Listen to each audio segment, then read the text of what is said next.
it's for me been a celebration of salvation. So that's my favorite thing about Christmas. Yeah. It's hope. Hope. Yeah. It's the Advent season. God came to save the world from its sins.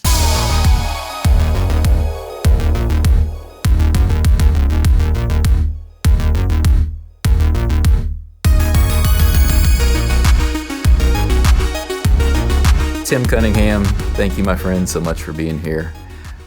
I didn't intend for this to be a Christmas-themed episode, but the trees are up, and so welcome to the Christmas episode number 8. Good to be here. And it'll be a Christmas miracle if this gets out before Christmas. You save it for next Christmas. That's welcome to episode number 28. Yeah.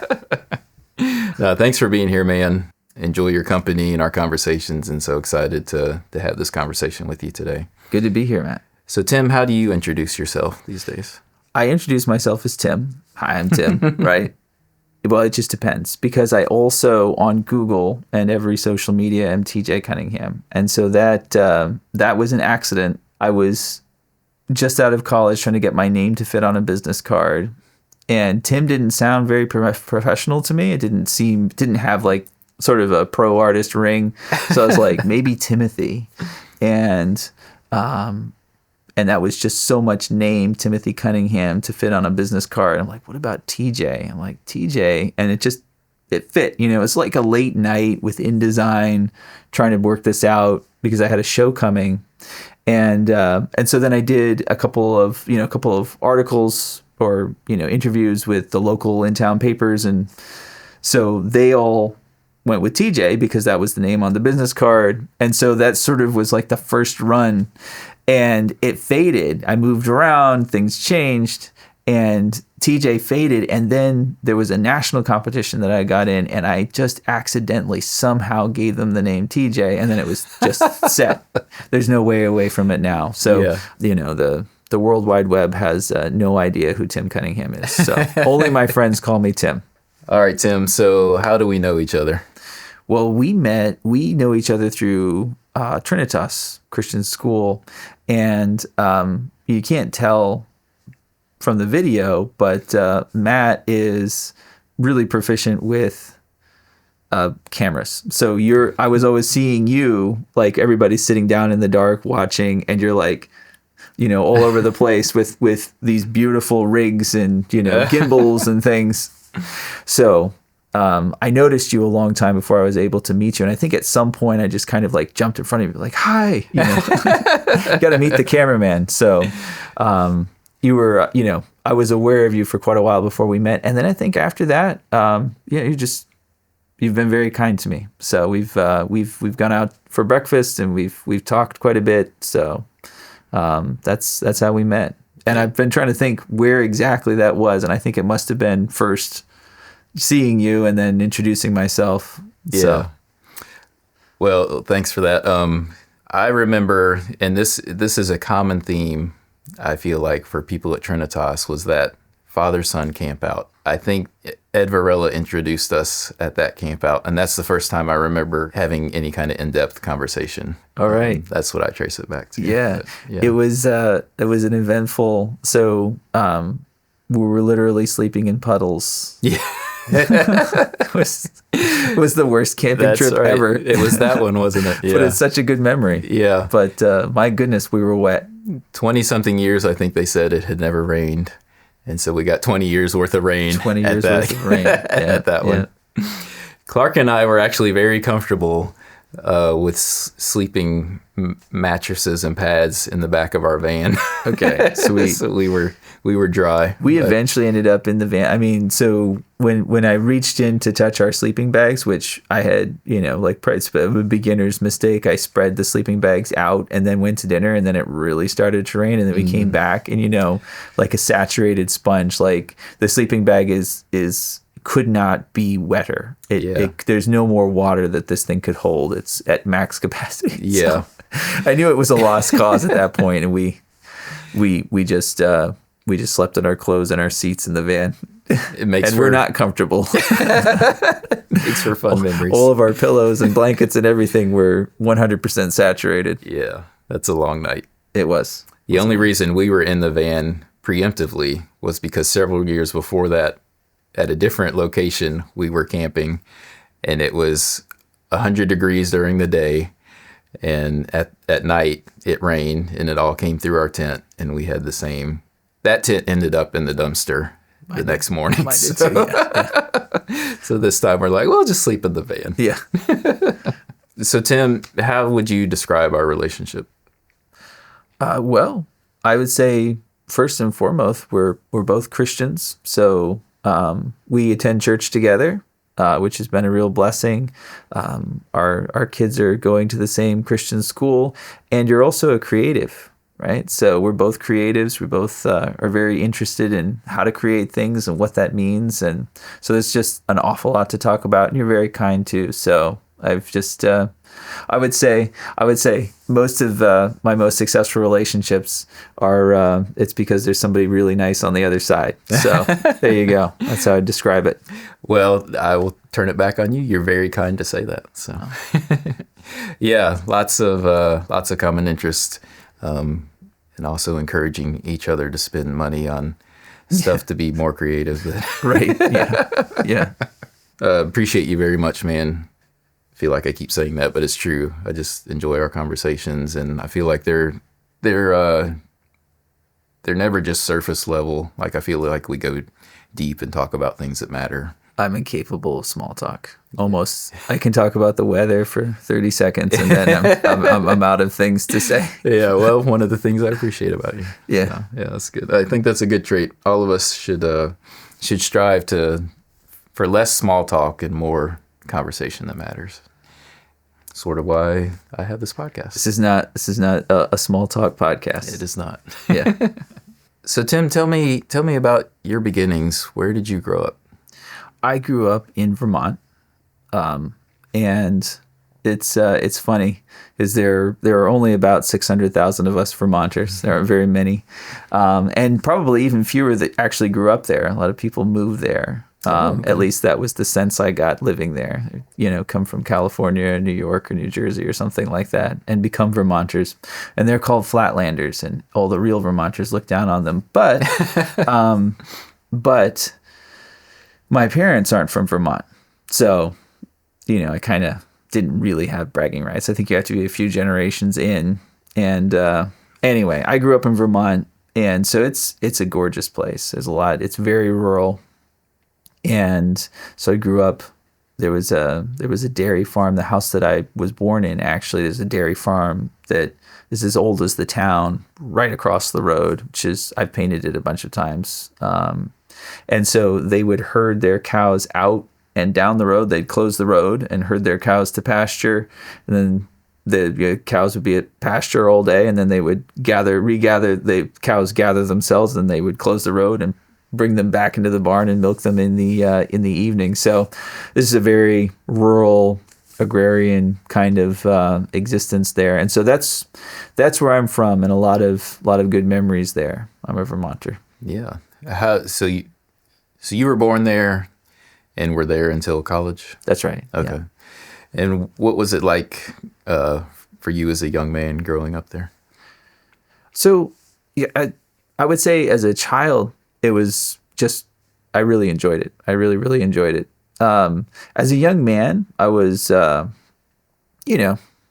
think it was pretty lonely. So by the time I got to college, I also was homeschooled, and so I wasn't really connected to very many communities. It's just really my sister and I, and in a very rural location. I didn't know what my neighbors looked like, and we were really out there.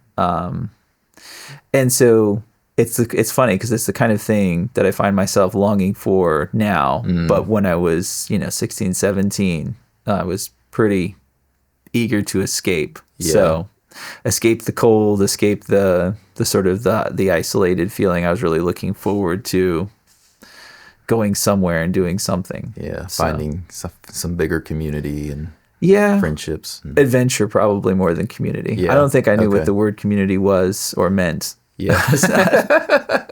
Just something else, somewhere else. Yeah. So, did you have a lot of freedom as a kid to explore the countryside. Yes. Yeah. Yeah.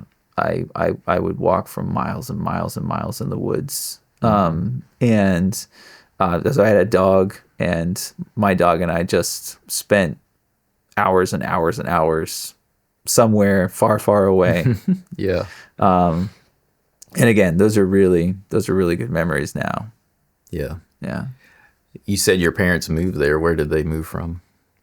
Well, mom grew up. Her father worked for IBM, and so IBM in its heyday, I think they started a plant in Vermont, and her father came there to work there, but she was already an adult.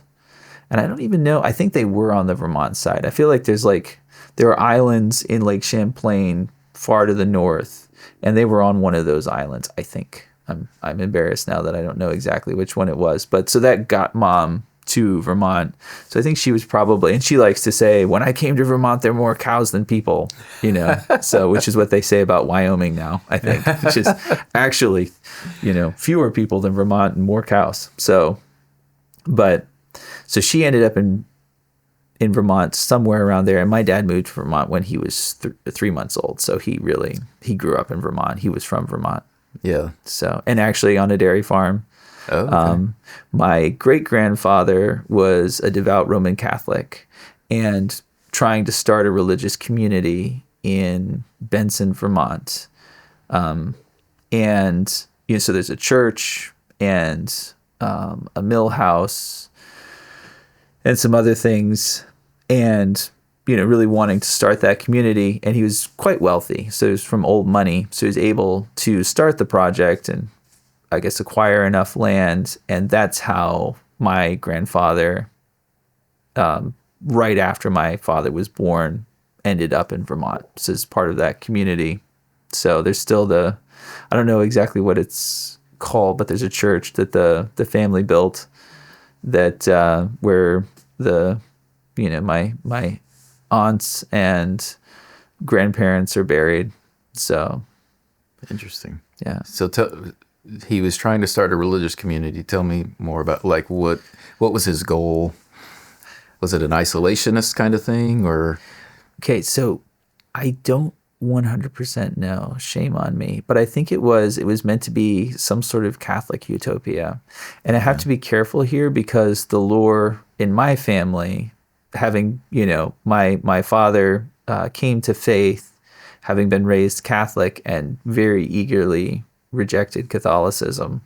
And my mom came to faith, and also, so there's a lot of that, zero tolerance for anything Roman Catholic in my family. Oh, wow. So there, this kind of like going into that church, going around that community, it's sort of like a pagan temple with, all the idols and, Anyway, it's just, I'm not 100% sure. And nobody really told me, and I haven't asked the right people. Okay. So, and the right people to ask are all dead now. Oh. So I'm sure there's some history somewhere, but I think that he was looking to start a community that would it would function as a true religious community where they would all have the same faith, but they would all depend on each other. There was a church and a way to produce food and farm. And I think it was meant to be agrarian. And it's funny because that has really been a part of my family too. So a lot of aunts and uncles and cousins have ended up in some sort of religious agrarian community that is, not mainstream Christian. And there's multiples of these. These are a popular thing in that region, or? Well, no, I think they're everywhere. Okay. And so no, the cousins and the aunts and the uncles, it's not Vermont communities. Okay. His community failed. Okay. My grandfather's did. It didn't work. And I don't know exactly why. Yeah. So. Okay. Well, tell me about your parents coming to faith then.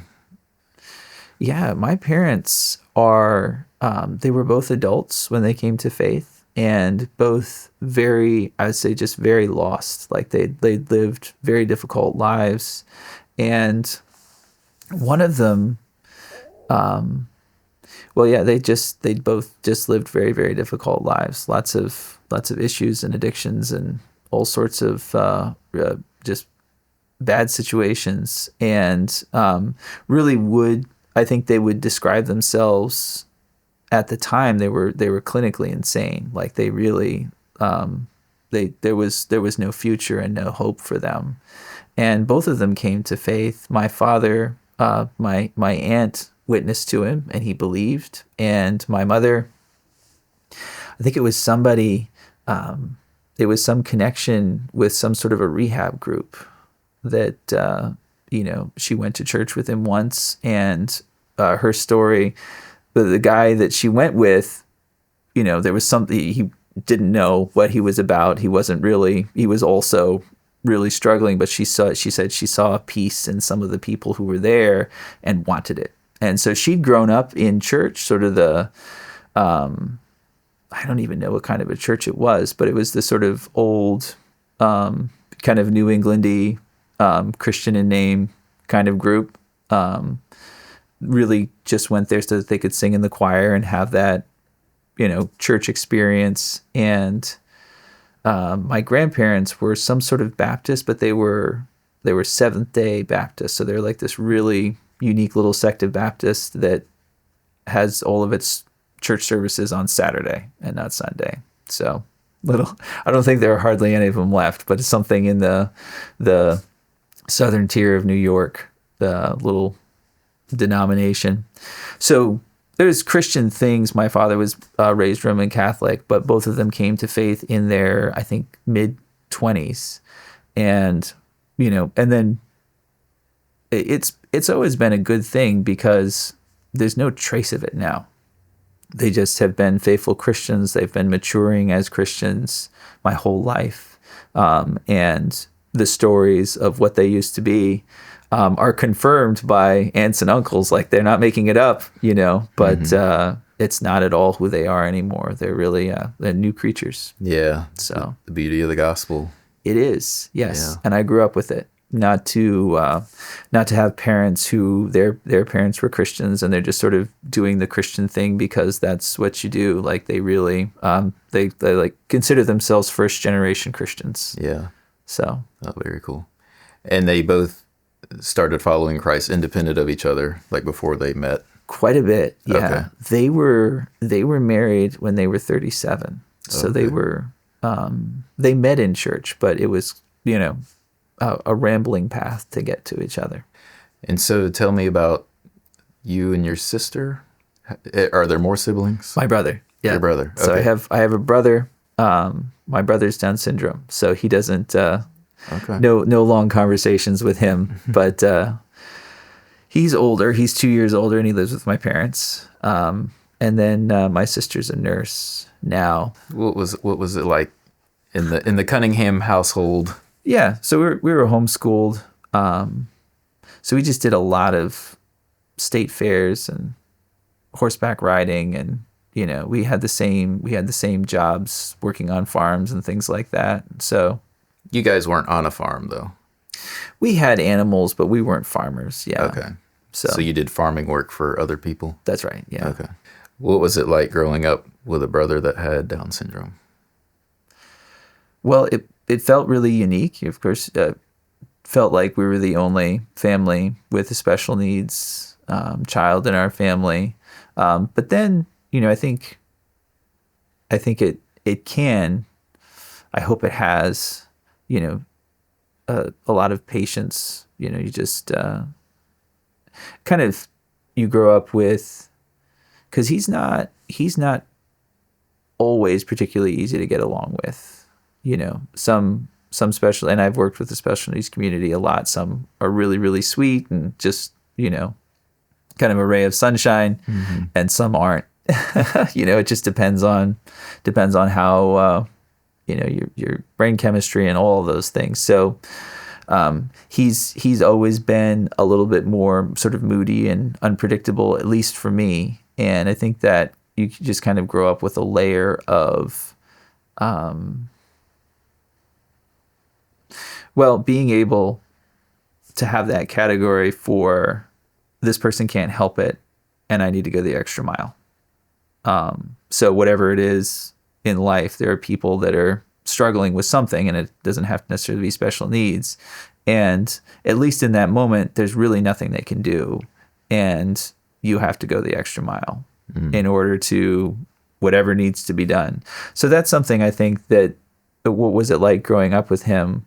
You know, there are a lot of things, it was like growing up with him, but I think that's one of the sort of sum total things that, you know, it changes you. Yeah. When you're with someone who's forever sort of, he's verbal, but not very verbal.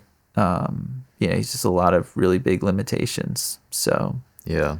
But you feel like that's really helped shape who you are today, and I hope so. How you handle it should difficult have people. Yeah, it should have. Yeah. So, on a good day, yes. But yeah, and so, you know, life, when you have somebody who needs that much care, kind of your life, kind of the family life feels like it revolves around them. Yeah. And that's an okay thing to experience, right? Mm-hmm. It's much that it's not about you. Yeah, exactly. Okay.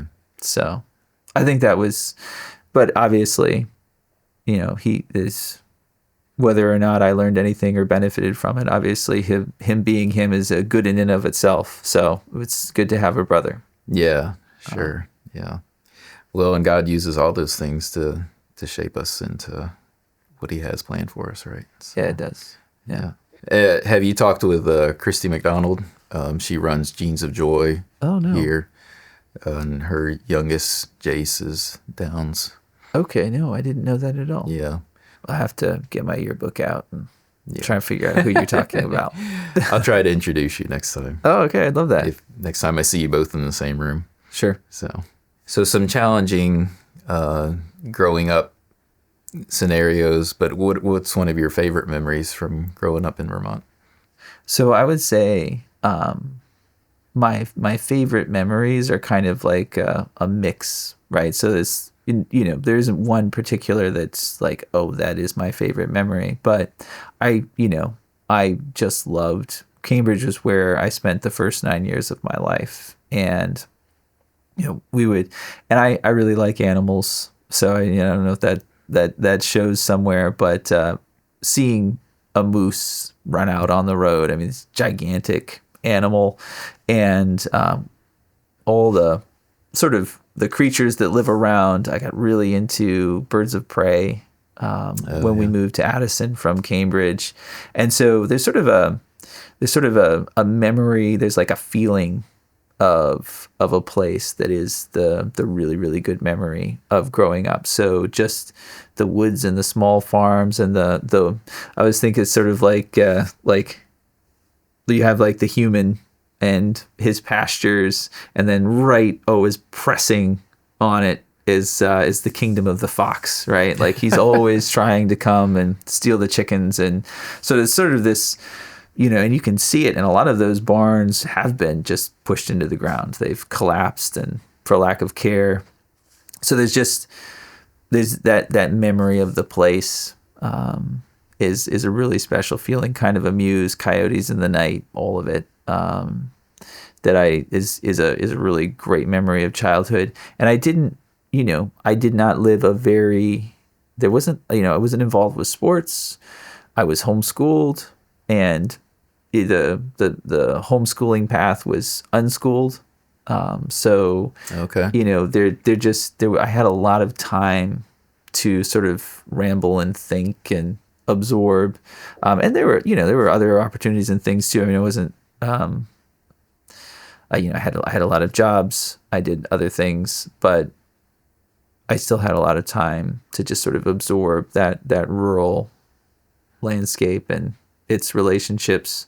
So I'd say that's really kind of, and there's maybe some like high point somewhere in there, but it's all pretty good. I spend a lot of time thinking about it. So I like art that makes me think of it. I like pictures that make me think of it. And I'm very nostalgic for it. Yeah.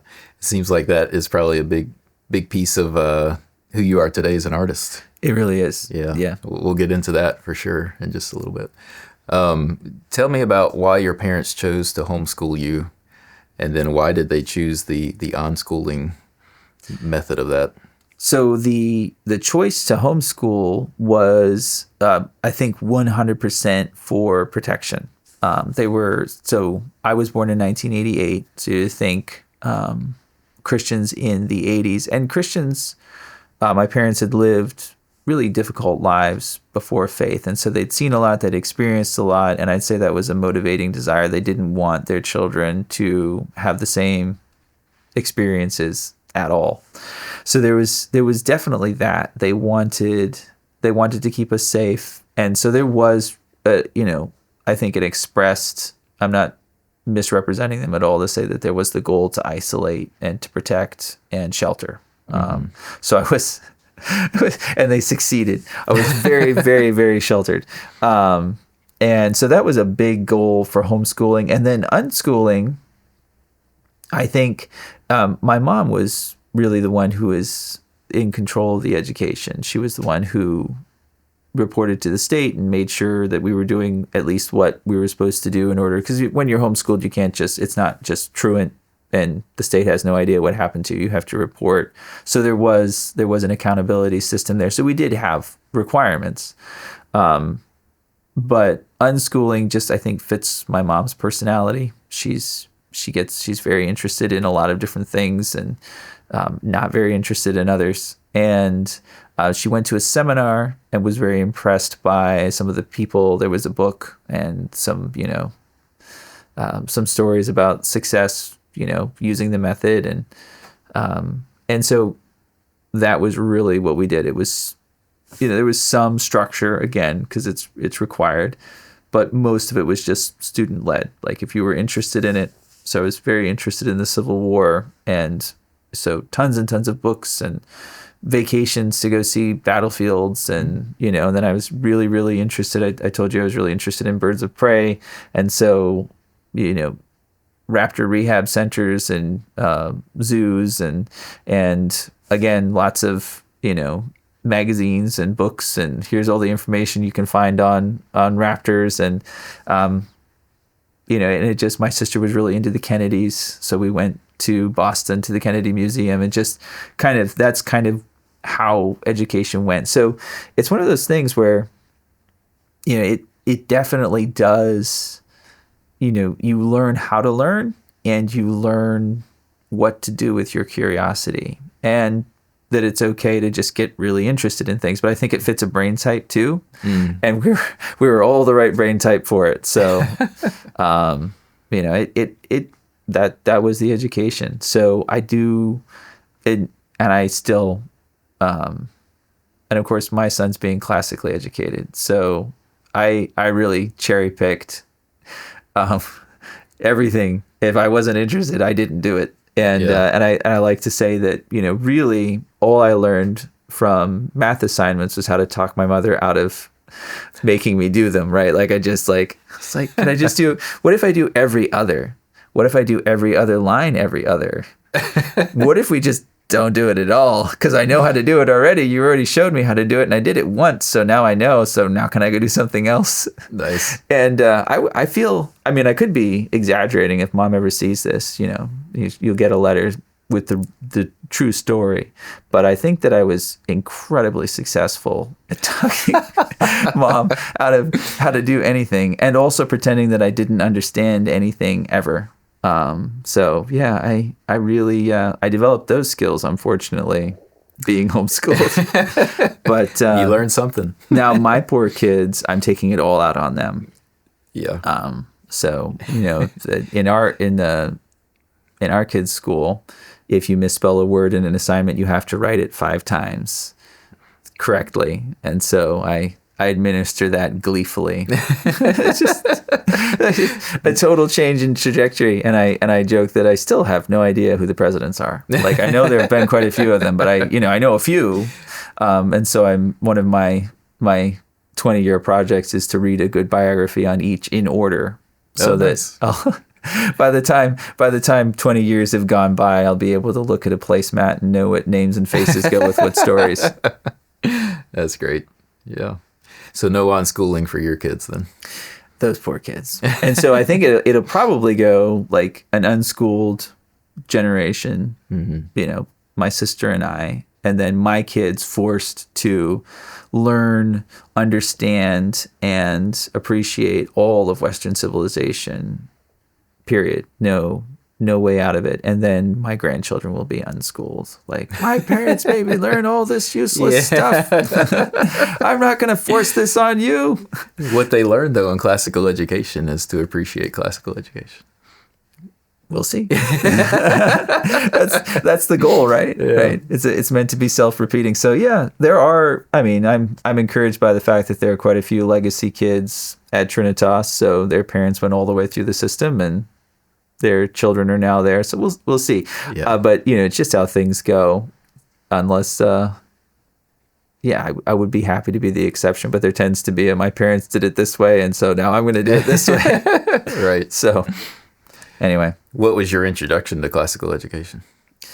So we have a good friend in Tennessee, Jared Moore, who was our pastor. And we were really, and I say we, maybe, I feel like my wife always reads a little bit more and knows a little bit more than I know before I know it, right? So she was definitely more aware of all these things before I got there. But there was really just this big, like, are we going to homeschool?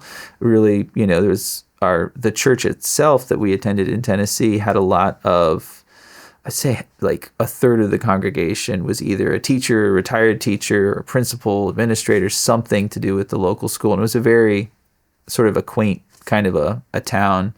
The church was old and really linked to the public school there in town. So kind of an old Americana that didn't exist in Vermont, it didn't feel like, and doesn't exist here in Florida, did exist there. It's a special place.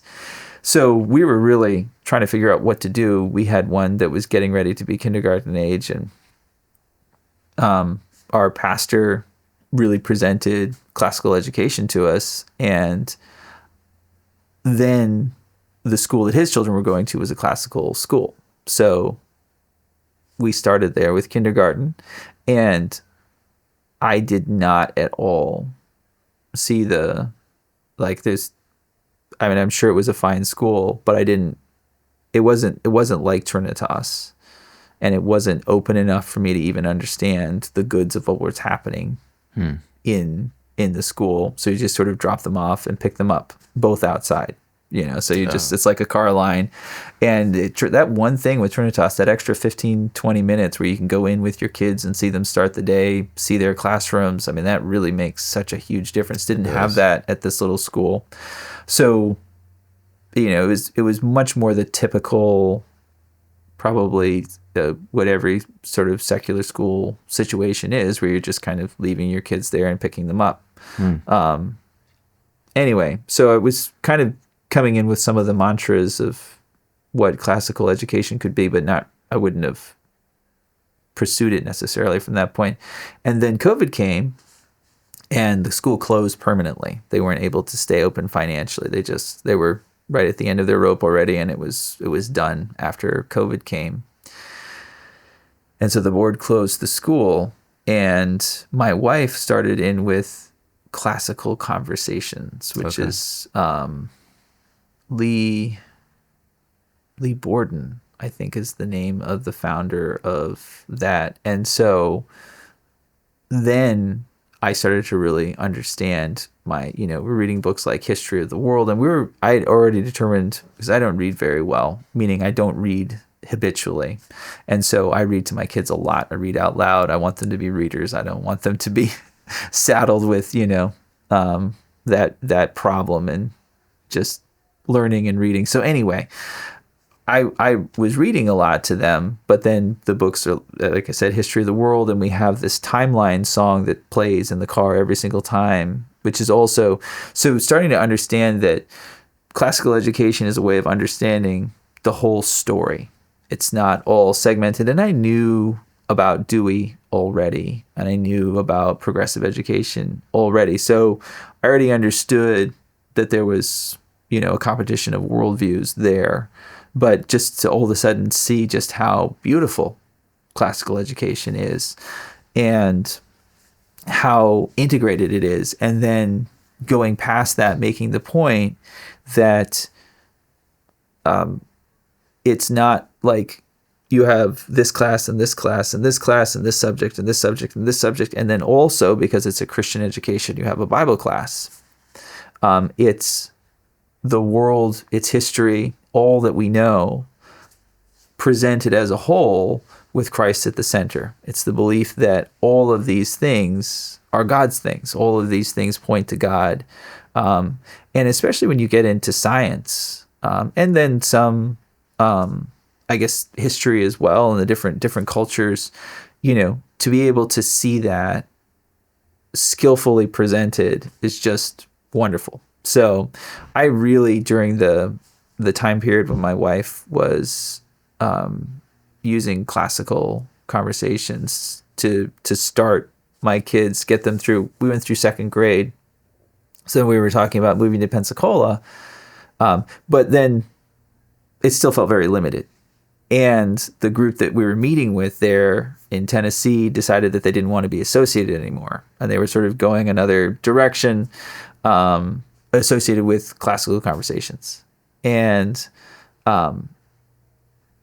then that was part of the reason, one last reason why we weren't sure if we wanted to stay, because the classical Christian school had closed. And then our Christian homeschool group that's promoting this is also sort of disbanding or reorganizing itself. And so Julie's in the car and she just Googles, is there a classical Christian school in Pensacola? And of course, Trinitas comes up and you read through the checklist of what Trinitas is. And it's like, what? Yeah. Like they're actually doing it. Like they're actually teaching Latin, this could be really good. So that was one of the big, in the top 5 reasons for deciding to move back to Pensacola, because we both attended school here. This is exactly the kind of education we want our children to have. So that's kind of the whole story of me and classical. And now I'm just, because I'm a nonconformist, I still have to be on the fence and talk out of both sides of my mouth occasionally. But I do love classical Christian education. Yeah, we do too. It's been a real blessing to our family, and we didn't know much about it. We had heard about classical conversations, but we didn't know really what classical education was, classical Christian education, until we got here to Pensacola. Mm-hmm. So thankful that God brought us here and brought us to Trinitas. Yeah, for sure. So you mentioned coming to school here, and that's probably a good transition into you're in Vermont. You finished your unschooling. How do you get to Pensacola from there? So at some point in the mix and match of curriculum, we had a Becca somewhere. And so a Becca, just fun trivia, is actually how Pensacola Christian College exists, as far as I can understand, that it was a book publishing company set up for, and again, right there in the mid-70s through the 80s, when there were a lot of Christian parents who wanted to start homeschooling their kids. So homeschooling was a hippie movement. It wasn't a Christian movement. And the Christians, the evangelicals, took it over, right? And so there are some hippies still, but it's still more a Christian movement now, but it wasn't. And so Rebecca Horton and Arlen Horton started this very, very lucrative business selling Christian homeschool books to all these Christian homeschoolers, and then online classes and that sort of thing. So it was really, and from that came a school in Pensacola named Pensacola Christian College. So if you have ever had one of their books or have been associated with them at all, when they figure about the age we're looking for a college, they start sending promotional material. And I knew I wanted to be an artist. And I'd already decided I wanted to be an artist. And I was just Googling, or whatever was there, I guess Google, search engines, Firefox, something, some search engine, getting on websites and looking at the work that was being created by students in, University of Vermont. There was another university in southern Vermont, and then around state schools. was noting that they were very expensive. They felt very expensive to me. But, I've never been one to turn away because of the price tag, so I'm not trying to say, it wasn't like, oh, that's too expensive. I wasn't that, I didn't have that much good sense in my late teens. So, but I was looking at the quality of work being done there, and it's just like, it wasn't good in any, there was like no virtue. It was not, and it wasn't like, oh, it's abstract and I want to be a realist, or it's realistic and I want to be an abstract artist, or it's sculpture and I want to be a painter. It was just ugly. It wasn't meritorious at all. And it's what they were putting on the website to say, this is what we're doing. And I can still see the pictures, just like, I don't like there's some sort of big like cognitive leap. Like I have to make a really big transition to get to the place where I would think that that's what I need to be studying. So I was sort of just in a haze. Like I knew I wanted to study, and there's a really big movement of ateliers and classical training for artists, in fact, close to Vermont, that I just, because of where I was in the world, and, I just had and the world wasn't as connected as it, things have changed since the smartphone and social media, but I had no idea. I thought that I thought that Rembrandt, it all ended with Rembrandt. Like there's nothing after that, just, this is not how art is made. And so I just didn't feel like I couldn't see my future at all, other than I knew I wanted to be an artist. And then PCC sends this DVD highlighting their music program, their nursing program, and their art program. And I just watched, put it in the computer and clicked on the art program and was just amazed. It's like, I had no idea that you could even learn to paint like that anymore. So I was looking at state schools and, universities around me, state schools around me, and even a little bit further out, and not knowing that I wanted to be an artist, but not understanding how ugly the art was on these websites could be the end goal of my education. Like, this is what I'm going to learn how to do. I couldn't feel it. And it wasn't like I wasn't open to it. Maybe there's something I wasn't understanding. And that's sort of the talk around art, is that you can't understand it. And only an idiot would say that this is ugly. You just show that you can't understand it. Right? If you criticize it. Yeah. Your criticism shows that you're ignorant. Yeah. Go back to your trailer park. So I didn't know what to make of it. And then PCC sent that DVD, which was Catch the Spirit, right? That was their branding. Okay. With the palm tree. And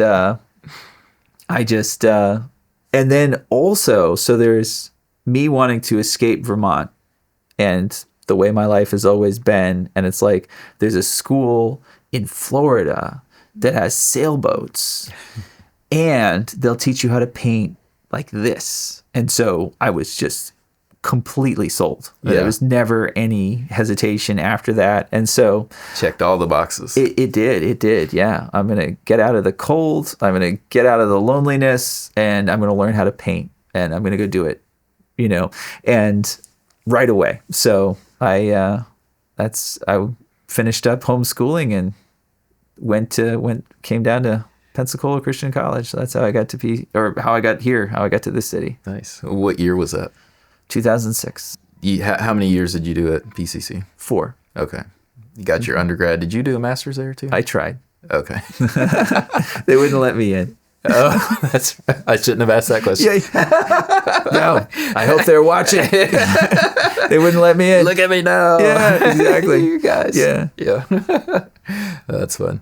So you're there, 2006. Julie is there also. Julie, not in 2006. Okay. Yeah, she didn't come till 2007, and I didn't meet her until my junior year. Okay. So, yeah, no. So the thing, kind of already set this up. I was not going to Pensacola Christian College because I wanted to learn anything about God. Yeah. I was not a believer. I had, I was some sort of confused, hopeful, despairing agnostic. And I wouldn't have said that. I didn't even know the words, but I was in a Christian family, went to church every week, a very religious setting, and really not believing. So that was my life then. And so I was also raised Pentecostal. Oh, okay. And so Pensacola Christian College is a part of the independent Baptist tradition, and very opposed to anything Pentecostal. So it was culture shock in every way for me. So to suddenly have to get along with, I had 3 roommates almost always. It was a lot to go from being homeschooled and, just trying to avoid my sister when she's in a bad mood to living with all these other people. And it's just a lot to it. So I hated it. I hated it so much. And it was really just the price, and I want to be able to paint like this. And because it's affordable, like it's, I'm able to afford it. And in the end, I think my paintings and the artwork that I create can look like this. I'm willing to endure all this loathing because I hated it. And so every summer, every spring, and it's funny because Mom can be a really good salesperson. Like I would say, okay, this is it. I'm after as soon as spring comes, I'm never coming back here. This is it. Because by then I discovered other places, because, all of a sudden all these doors are opened. There are other artists teaching. There are other schools that teach the kind of art that I want to create. And some of them are a lot closer to home. I didn't like being so far away from home. So I was homesick, and Mom, and I said, okay, I'm not going back. Just so you know, this is it. I'm going to finish the semester out and come home, and that's it. And Mom would be like, okay, that's fine. I understand. And then somewhere in the next few conversations, you're like, you already have invested a lot. Why don't you just go back? Like you can finish this out, and these credits won't transfer, and it really put a lot of time on your education. So why don't you just finish? And somehow she would always talk me back into it. And I don't think it ever made it to Dad. Like I never actually, maybe once or twice I told Dad, like, I'm not going back, Dad. But it was always Mom that I would tell first. And she would sort of just like, yeah, that's fine. I understand where you're coming from. And then would talk me, which is what car salesmen do too, right? Yeah. Like it's a skill. So anyway. Did you know that she would talk you back into it each time? No. I just it would always come down to, I didn't really want to start over somewhere, and I didn't really want to extend my education another 3 or 4 years. So every single year was my last year, and I always ended up coming back, and I hated it all the way through, and almost all the way through. And then the Christmas break, so we're coming up on it now. It was 2009. So I had 1 semester left, and had already told the people that, because I felt all this pressure from my family and all the pressure from the institution, like I was looking forward to, I had the speech written in my head, like as soon as I'm done, as soon as I have my diploma, because I'd been talked into it enough. So it's like, you only have 1 more semester. Come on, you can make it. And so, but as soon as I'm done, I'm going to tell the entire world that I'm an atheist. I don't believe any of this, and just find whatever new exciting life is beyond this. And yeah, it's even hard to talk about. I mean, it's one of the most acutely miserable times of my life, which is a good thing, right? God was working in my heart, and there were just so many little things. But the big thing, it's funny, this is why I'm thankful for a Christian school. We had Bible reading assignments all the way through. Like you had to read the Bible all the time. And so it's like, did you read chapters, 1 through 5 of Romans? And what I would do is I would just read chapter 1 and flip a few pages, chapter 2. Right there I did it, and it's like, yes, I'm not really lying. My conscience was like bearably offended. Mm-hmm. And so I just lied. I didn't ever read it. And you're an atheist. Why not lie? But it was like this huge struggle. Yeah. But also lots of resentment. And anyway, but then I get to my second to last semester. So first semester of senior year, and I'm out of classes to take, and I have to take, you have to take Bible class every year. And so I took Acts, and you had to read the whole book of Acts and say, there was the assignment, when was the Holy Spirit directly working? And you just have to make a record of it all the way through the verses. And there was no way to cheat. Like I had to, if I was going to pass the assignment, pass the class, which I was very grade conscious. Like I wanted to get good grades. So like I have to do this assignment, and I can't, my conscience would be too offended to try to buy it from somebody. Right. Like, so I actually have to do it. So I did it, and that was like the beginning of a change. Like that and other things where God was just really starting to work in my life. And then over the Christmas break, I went to the little community church that I was going to. I'd left my parents' church, and then I'd left the church that I left my parents' church for, and was, at this community church in Vermont. And Teen Challenge came and did this presentation of, and again, these are like the same stories that I grew up hearing, because my parents had been through so many similar situations and had experienced the mercy of God, but I just didn't believe, I guess, in the end. And then, so same gospel, same story. And it was like I heard it for the first time. And really that idea, like I'd been in just such religious, very, very dogmatic, always with elite Christians who are like the last Christians on earth. All my life, lots of arguments, lots of browbeating, lots of straw men. And in the end, it was the kindness of God. Mm. It's the kindness of God that leads us to repentance, which is a hard thing to remember as a Christian, because you become a Christian and then you start trying to figure out how you can debate and defend and not look like an idiot to the smart people. And but it's the kindness of God that leads us to repentance, and God just put his kindness on display, and I believed.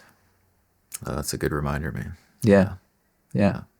So then I come back to Pensacola Christian College for the first time as a Christian, and I didn't hate it. Oh, wow. And I think that was one of the things, because I thought that I'd finally, turned over a new leaf and become religious in an appropriate way to feel different. And I knew something was different, but I just thought that, because I tried and failed so many times to be religious, and I'll memorize a verse, and I'll go witness. I'll go try to share my faith with people, or I'll give, or I'll sacrifice something, and it was always a fool's errand. Trying to earn it, I guess. Yeah.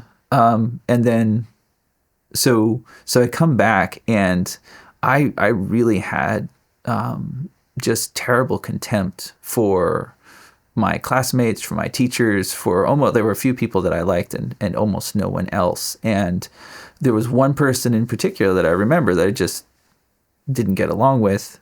And, I stroked that animosity.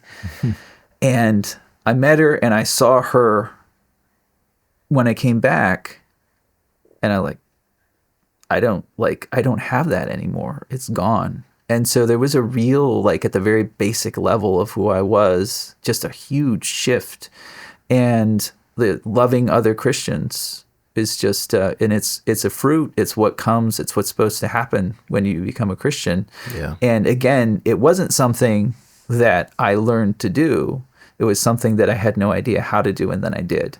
Yeah. So those things and other things are just, and then finally getting some good preaching.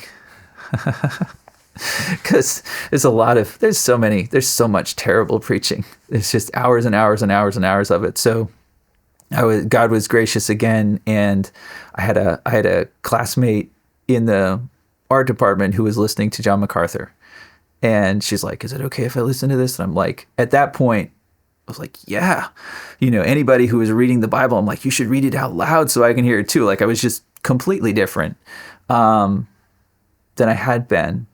But she turned on John MacArthur, and John MacArthur's just an excellent pastor, now gone, of course. But anyway, that was grounding. And so I put as much John MacArthur as I could possibly fit on my little MP3 player and listened to, 1,000 hours of you can hear him aging, like in his young voice and old voice and somewhere in the middle voice. Yeah. But anyway.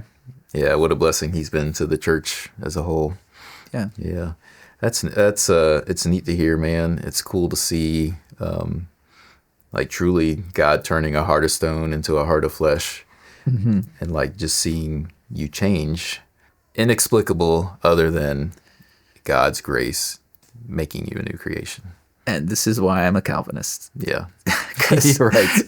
There's no other explanation for my conversion or my parents' conversion. Right. It wasn't good people trying to do better or, yeah, anything like that. I had already turned away with all of my heart and become very blasphemous and ugly towards anything Christian.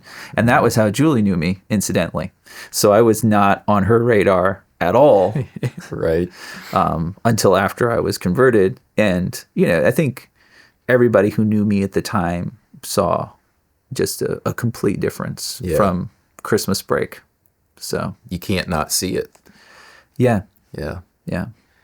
It really is that city on a hill where the light not hidden. It's impossible not to see, and impossible to deny that this was a work of God and his grace. Yeah. A lot of people wouldn't put it like that, but that's what it was. Yeah. Well, thank the Lord for that, man. Yeah. Yeah. Thankful for that work. So Julie knew you before. You come back from Christmas break. She sees the new Tim, and suddenly he's a little more attractive. The new model is something she can work with. Yeah, his character and virtue is now compelling. Well, yeah. Yeah. There was something, definitely that, but also, she enjoyed the sort of carefree company, right? So we were friends, and I was very because she was really trying to keep the law at PCC and really trying to make sure she did everything right all the time, and I was very much not. So I think I was fun to be around in that sense. And I had this joke with a friend that and it was part of the whole and it's still there. Like, I don't like to be told what to do at all. Right. And so I will wear the clothes, but I won't iron them. And my hair will be the right length, but I won't comb it. And nothing is going to match. Right. So I was wearing stripes and plaid and, bedhead, and everything was as wrinkled could be. Mm-hmm. And it was sort of a statement. And it's unintended, very, very, well, how do I say this exactly? I looked like someone who needed rescuing. and so that was, I think, I lucked out because Julie kind of saw this as something she could work with too. So anyway, nice. And then we started getting really close that spring semester, but it was one semester. So we were friends before, we'd known each other, but, again, God really brought us together. Yeah. It was all something that God did, I think. I'm very, very grateful. Of course I am. Yeah. It's been, she's been the best. It's been 14 years, almost 15 years. And it's just, I I can't imagine what life would have been like without her. Yeah. So it wouldn't have been anything good. Yeah. So That's awesome, man. So were you guys dating by the end of that semester before you graduated? yeah, again, Or you're not allowed? yeah. Yeah. Well, so you are allowed to date, but you're not allowed at the time. You weren't dating couples were not allowed to be in the same art studios after hours. And Okay. when you're in the art department, at the time, we really depended on those hours after the teachers all left to get our work done.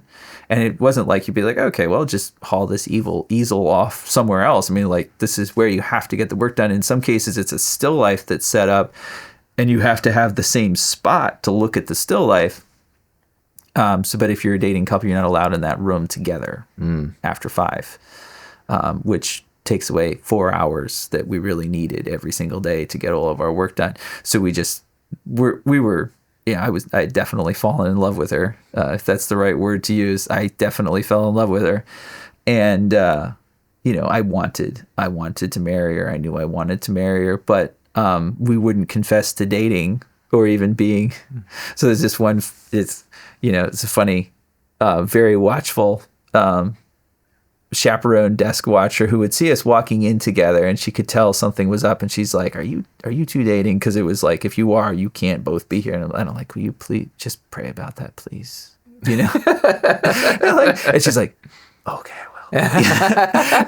And then we went upstairs and painted. So anyway, so yeah, as soon as I graduated, we were dating. And then so I graduated in May of 2010, and then we got married in June of 2011. So it wasn't too long. We got married.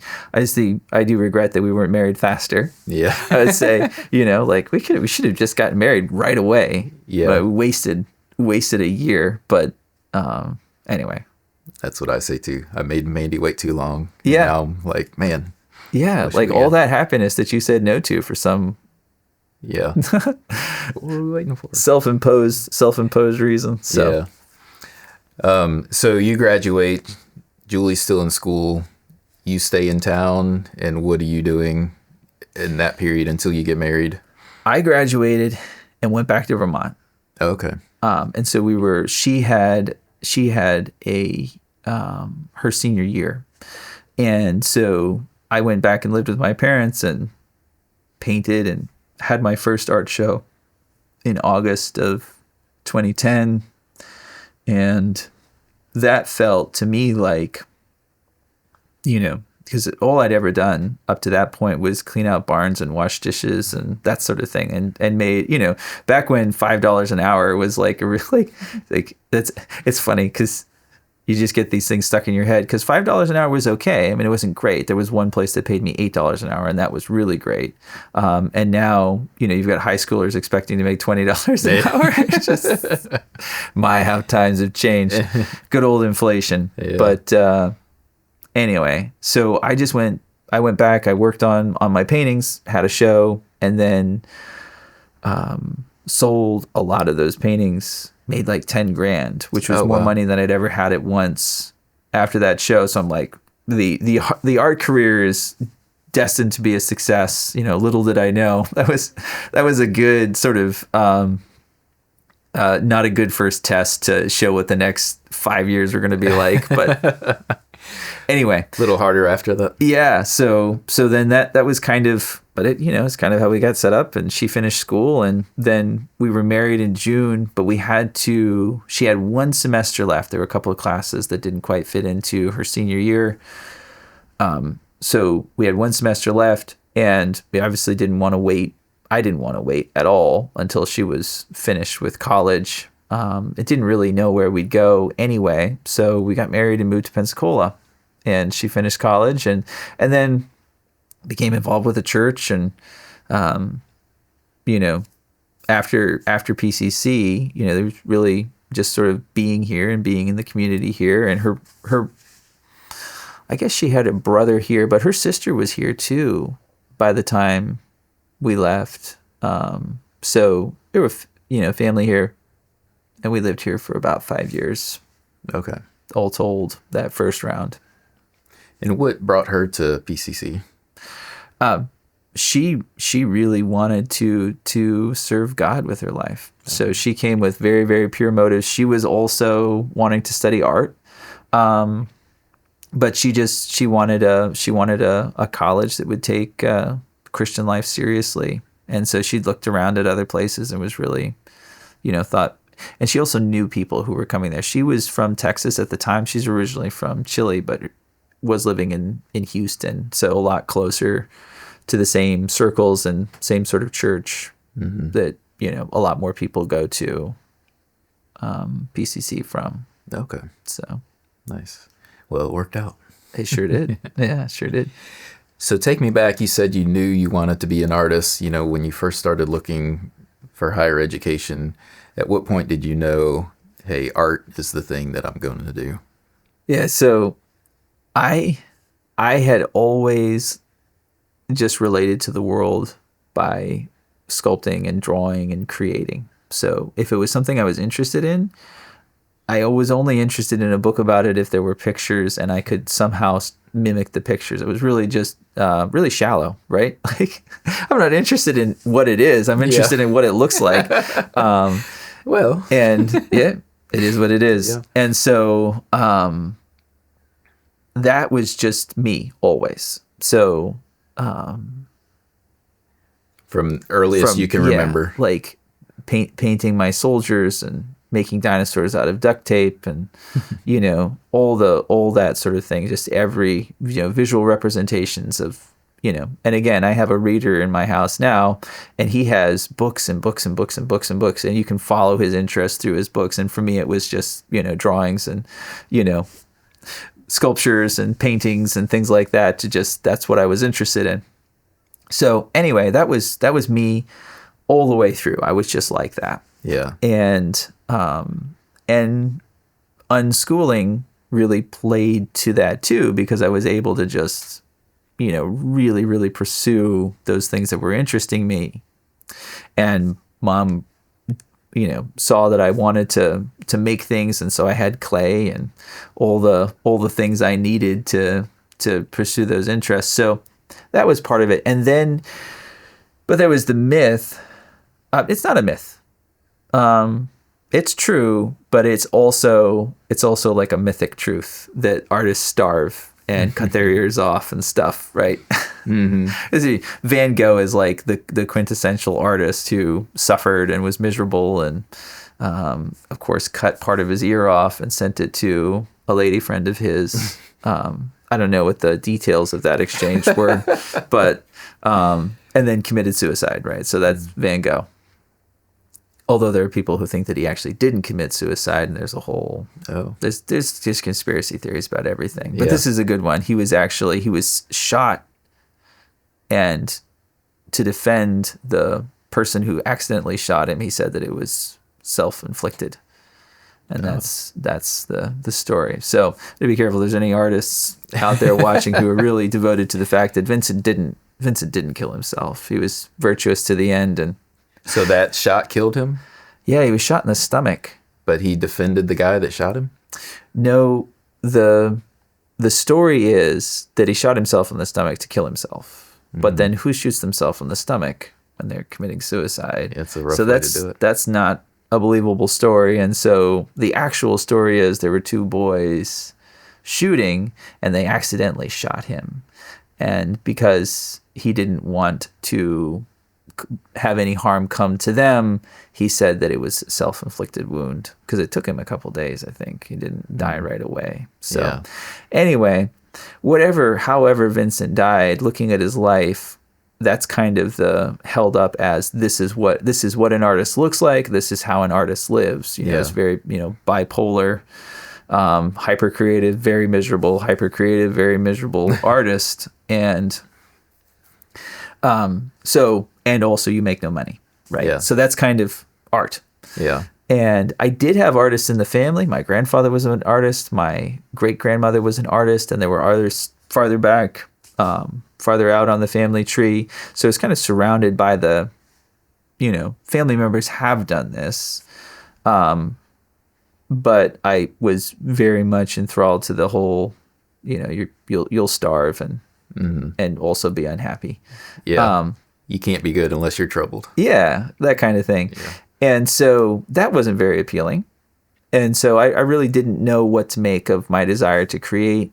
And then I sculpted a Tyrannosaurus Rex, and it's the best thing I've ever done. Even to this day, because there are no photographs of it, so my memories of it are the only thing. But anyway, and they're amazing. Yeah, I of course I didn't have a class or it was just 100%. So I made a wire stand for it, which I thought I invented. It's actually what everybody does, and screwed the wire stand into a nice piece of wood and sculpted this T-Rex, and I was so proud of it. And I actually brought it to the Christmas party at the little diner place where I wash dishes, and they were really impressed with it. They're like, "Wow, this is really good."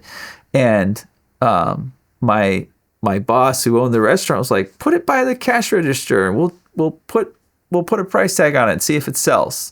And it was one of those very sort of, it doesn't even rise to the level of being a Hail Mary. It's just sort of like, why not? Sure. Mm-hmm. And then I didn't even think anything of it, but we put $100 on it, which felt like an awful lot of money, but whatever. And I think they were the ones who came up with the price, because I don't remember, well, we should charge $100 for this. Mm-hmm. So we put it by the cash register. And then I also worked on a horse farm, and I was working on the horse farm.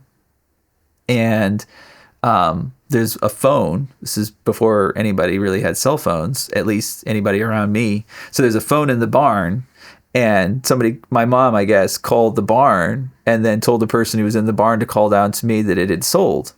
Oh, and so I was down like in the paddock in the sun, 17, and somebody just paid $100 for something you made. And it was like, okay, now I know what I'm going to do with the rest of my life. It was just nice. Like one of those like complete shifts. Like all the indecision was gone. Like, and obviously deep into adulthood and struggling to make ends meet. Like there was definitely like, maybe I should have done something else moments. But sure, as far as like knowing what I wanted to study and do, I was 17 and that T-Rex sold. Yeah. And I don't know who bought it. I don't have any pictures of it. It's just, I could have made the whole thing up. Yeah. But there are enough witnesses. Yeah. Yeah. So anyway, that was when I was like, I know that I want to study art, because look, I can sell. I mean, I don't even know how to do this, and I can already sell artwork. And Vincent couldn't do that. Yeah. Nobody bought anything of Vincent's while he was alive except his brother. This wasn't my brother. So I must have what it takes. Yeah.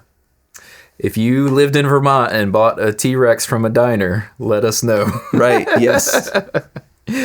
Might be worth 10 times that much now. I think it probably would. Yeah. I might pay 10 times to get it back. Until I got a picture of it, like, ooh, that's not how I remember it. So I think I'd like to go back to your first show after you've graduated, where you made the 10 grand. So apart from, the $100 Tyrannosaurus Rex prior to that, like, people don't know who you are as an artist yet, right? Right. You go to this show and people just love your paintings and buy, it sounds like. So I created quite a bit of work in college, and I connected with a local art group, and it was in a gallery. It was called the Art House. Just being there, got wind that they did shows for art walks in Middlebury. And so I just said, could I do one of the art walks next summer? I will have just graduated. And I think August was an off month. So it was just a very, you can have August. And tell me what an art walk is. It's they have them in Pensacola. They have them wherever they're trying to promote the arts. It's sort of an open house for all the galleries in town. All the, a lot of the cafes will put artwork up, and you're meant to just walk around the town and drink the sampled wine, or and eat the cheese and look at the art and hopefully buy some. Okay. So it's just a sort of a big community open house for all the art. And then even non-galleries like restaurants and cafes will put an artist's work on display, and they'll probably be there and greet people. And so it's just a way for a lot of local businesses to kind of all support each other. Okay. And I think they call it gallery night or first night or something, or first city night or something in downtown Pensacola. You can tell I'm not involved yet.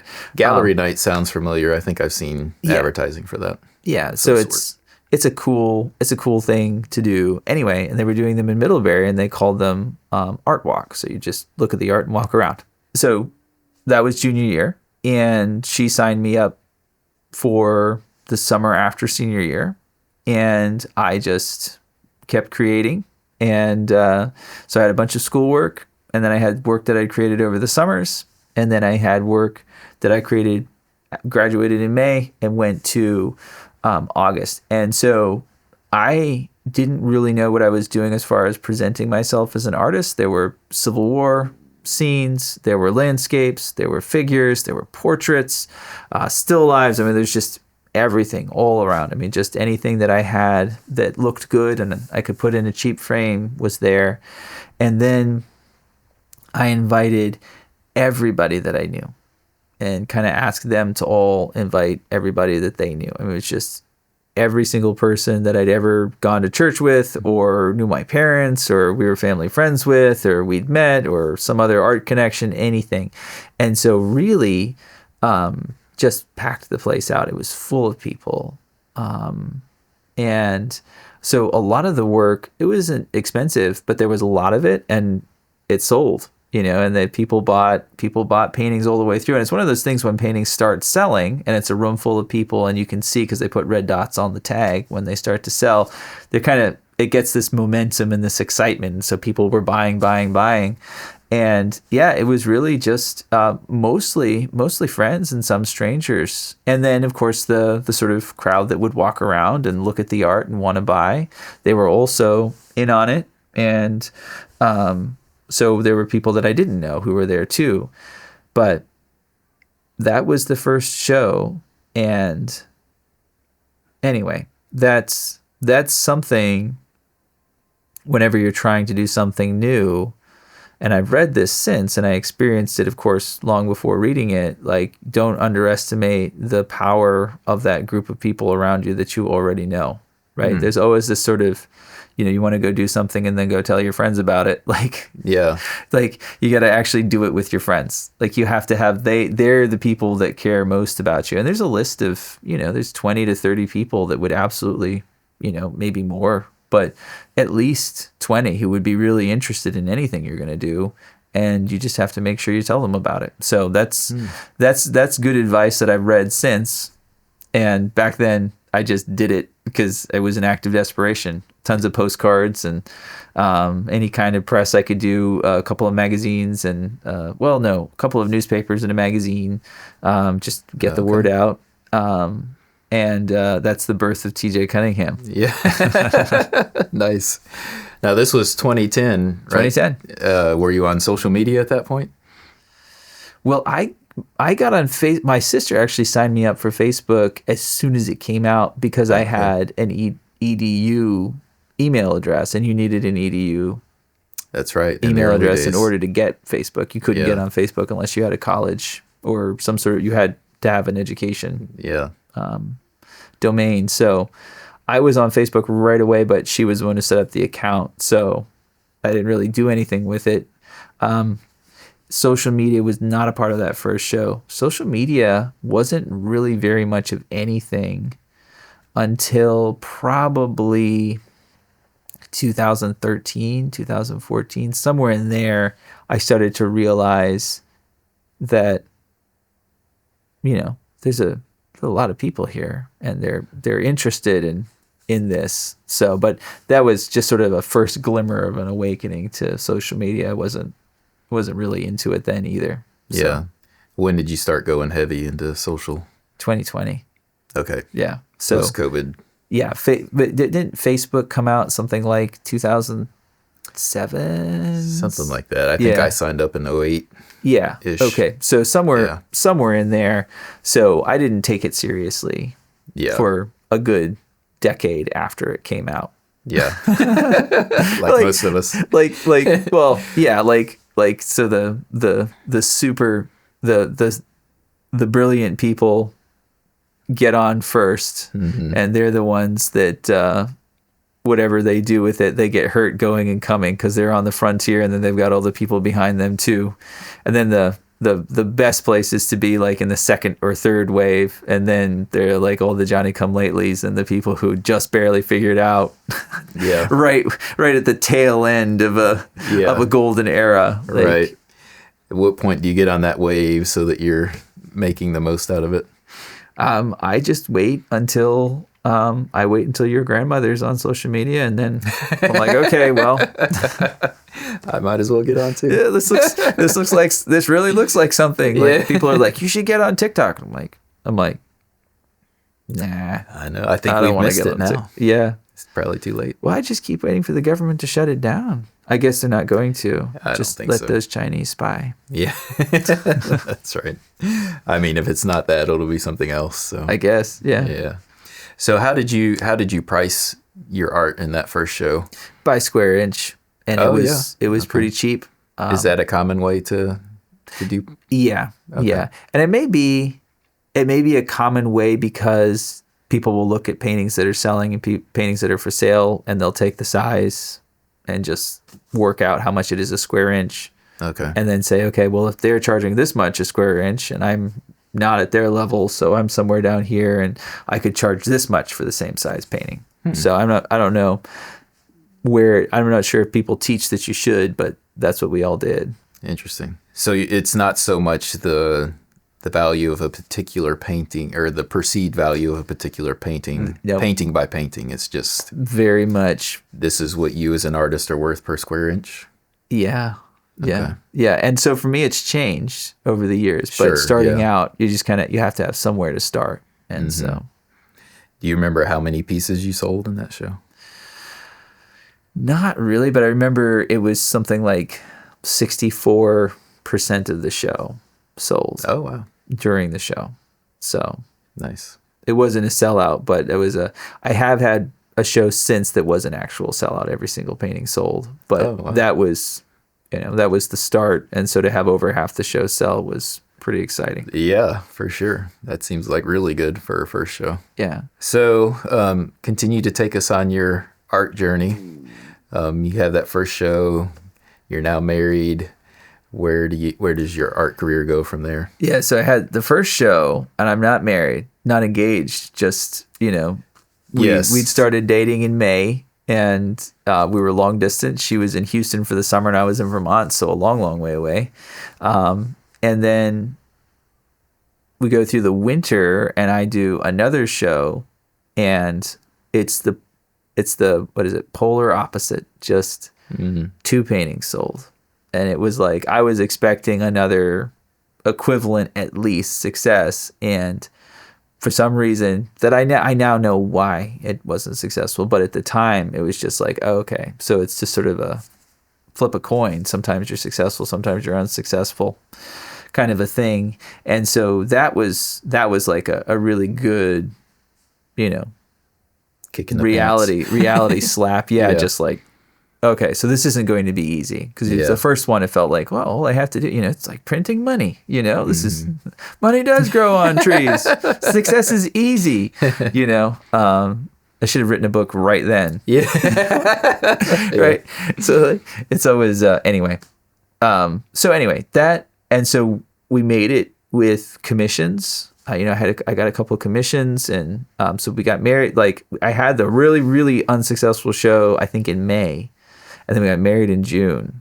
So it was tense, Yeah, you're thinking, oh no, I'm about to have to be a provider. And right. Well, so I had 2 commissions that I just, worked on night and day when we first got married to just get them finished so that I could pay the rent and feed us, because she was in school and she was looking everywhere in Pensacola for a job too. And, there wasn't really any opportunities. Yeah. So she was still in school. So she was looking at like waitress jobs, and just nobody was really hiring. Pensacola's changed a lot. It felt like a pretty dead end kind of town in 2011 to me. I could have just been not reading it properly, but it didn't really feel like there was anything to do or anything happening here.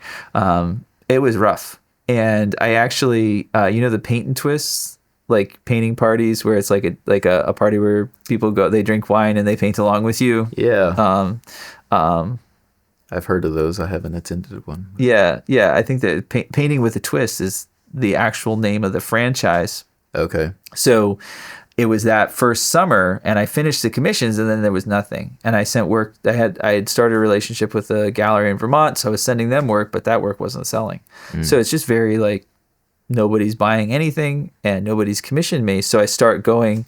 I just went and asked if I could get a job at this paint and twist place, and they were very, they're nice and sure, and they kept sort of being like, "Well, come back and do another for free." Like it was sort of like, we got to really make sure you're what we want. And so I was showing up for free a lot. And then right when they were like, finally like, yeah, we'll hire him and he'll be one of the event leaders. I'd been through all the training things, 2 paintings in Vermont sold. So I'm just like, see ya, that's it. I'm out of here.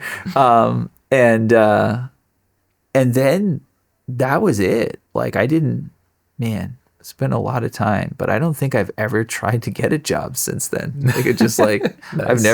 I've never been anywhere close to being employed or contract work or anything. I've just been an artist since then. So, but that was 2011, and it, really, keeping that Vermont gallery supplied was the bread and butter for a long time. And then I, got relationships with other galleries, got into competitions, wanted to be a portrait artist at the time. So I was doing portrait commissions. And then that was more, it's some really wonderful people, a lot of whom are gone now, just how life goes.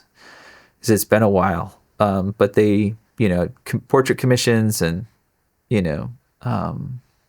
kids' portraits. I painted a portrait of a former governor of Vermont, was sort of the most famous portrait, and the gallery really helped work out that whole thing too. So there's, just kind of anything I could do for those years. And then things got a little bit more stable. We moved back to Vermont, and so I was in the landscape again. And I feel like from there, got some more notoriety and was able to reach out to more galleries.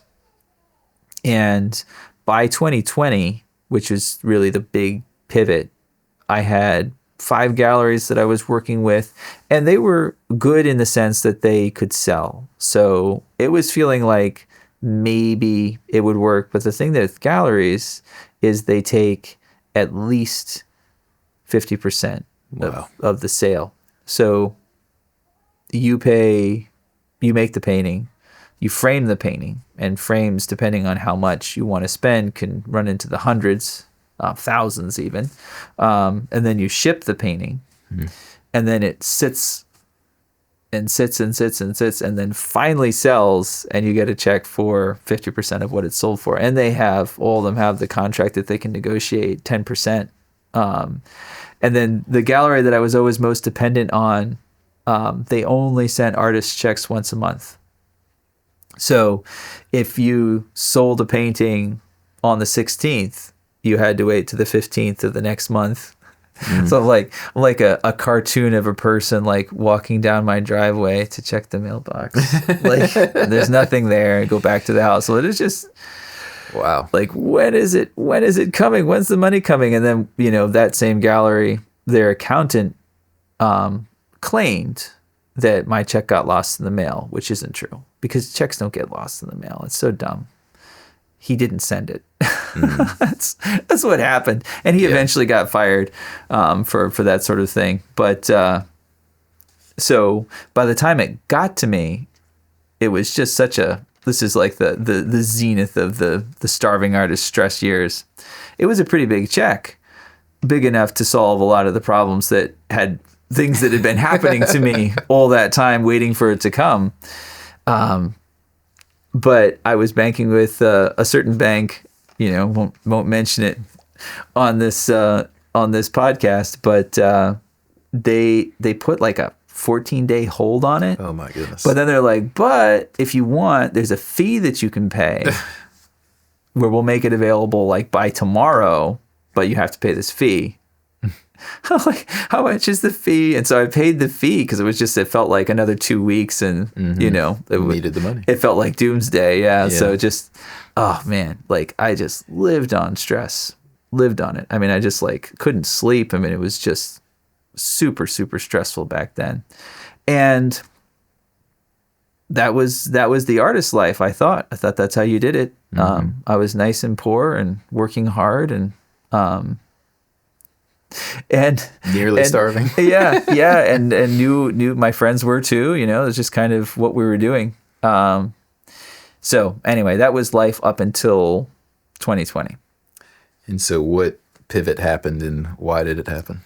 I became a Christian right before my art career started in earnest. So I became a Christian at the very end of 2009 and then launched in the summer of 2010. So they really go hand in hand, and knowing God and learning about God and being an artist are all wrapped up in each other for me. Yeah.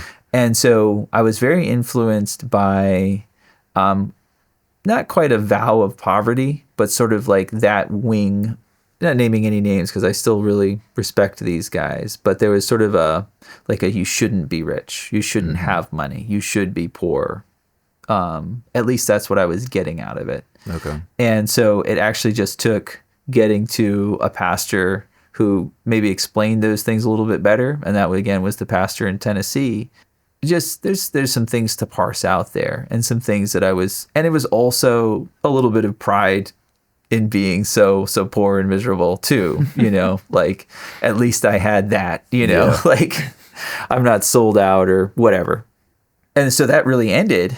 And I just realized that I didn't have to be unsuccessful in order to be a good Christian, which is weird to say out loud, but I think somewhere along the lines, that's what I concluded.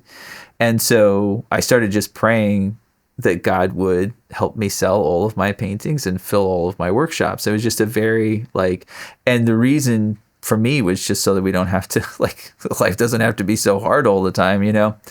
And he did. It was crazy. This guy called me out of the blue. And this is it's a funny relationship. The whole thing was funny. Too strange to put into a neat category, but he called me, and he was a former business growth consultant, and really intense guy, wanted to learn how to paint, had retired, and just offered to trade his services, which were like $1,000 a day, which he was very fond of telling me, for mine. So I would teach him to paint, and he would teach me how to be a businessman. And it was just the weirdest thing, because he got my number off the internet. He saw my work on Instagram and just called me, and led to a very, very intense kind of because I think he was lonely too, you know, being retired. Maybe he wasn't lonely. I don't know. Something was up. He's an interesting guy. So he would be on the phone with me for 6 hours. Oh, wow. You know, he was just intense, and we talked every single day, a lot. And I learned an awful lot from him very, very quickly. Learned how to use the word unsustainable. It was not a sustainable relationship at all. It was hard, it would be okay, well, I have to go to dinner. I had to leave, and he wouldn't let go. But also by the time, it was the type of person who got really manipulative, like you'll never make it without me, or I don't have to call you anymore, kind of. Oh, wow. Kind of some pretty strong narcissistic strains in that. So I'm incredibly grateful. And it's funny, just God uses these things, because it wasn't a good long-term relationship. But it was, I learned what I needed to know from him. And then we parted ways mightily. But he had really good business advice. He did have really good business advice, top top tier, Yeah. 100%. Advice on Christianity and marriage and life, not so much. Really? But, Okay. Yeah. but his business advice was just still just gold standard to me. Yeah. And so then I took what he taught me in sort of his absence and just read as much, have been reading as much as I can, kind of fleshing out what he taught me. Mm-hmm. So he's one of the most important teachers I've had. Wow. He went by an alias for a long time in my house. Like it was like he wasn't too popular with my wife. So I can imagine. But anyway, God bless him. You don't want to share the alias? No, no names at all. So yeah. But anyway, however we want to say that, I was praying that God would just, and it was a simple childlike prayer, like, God, please sell all my paintings, sell all my paintings and fill all of my workshops. Yeah.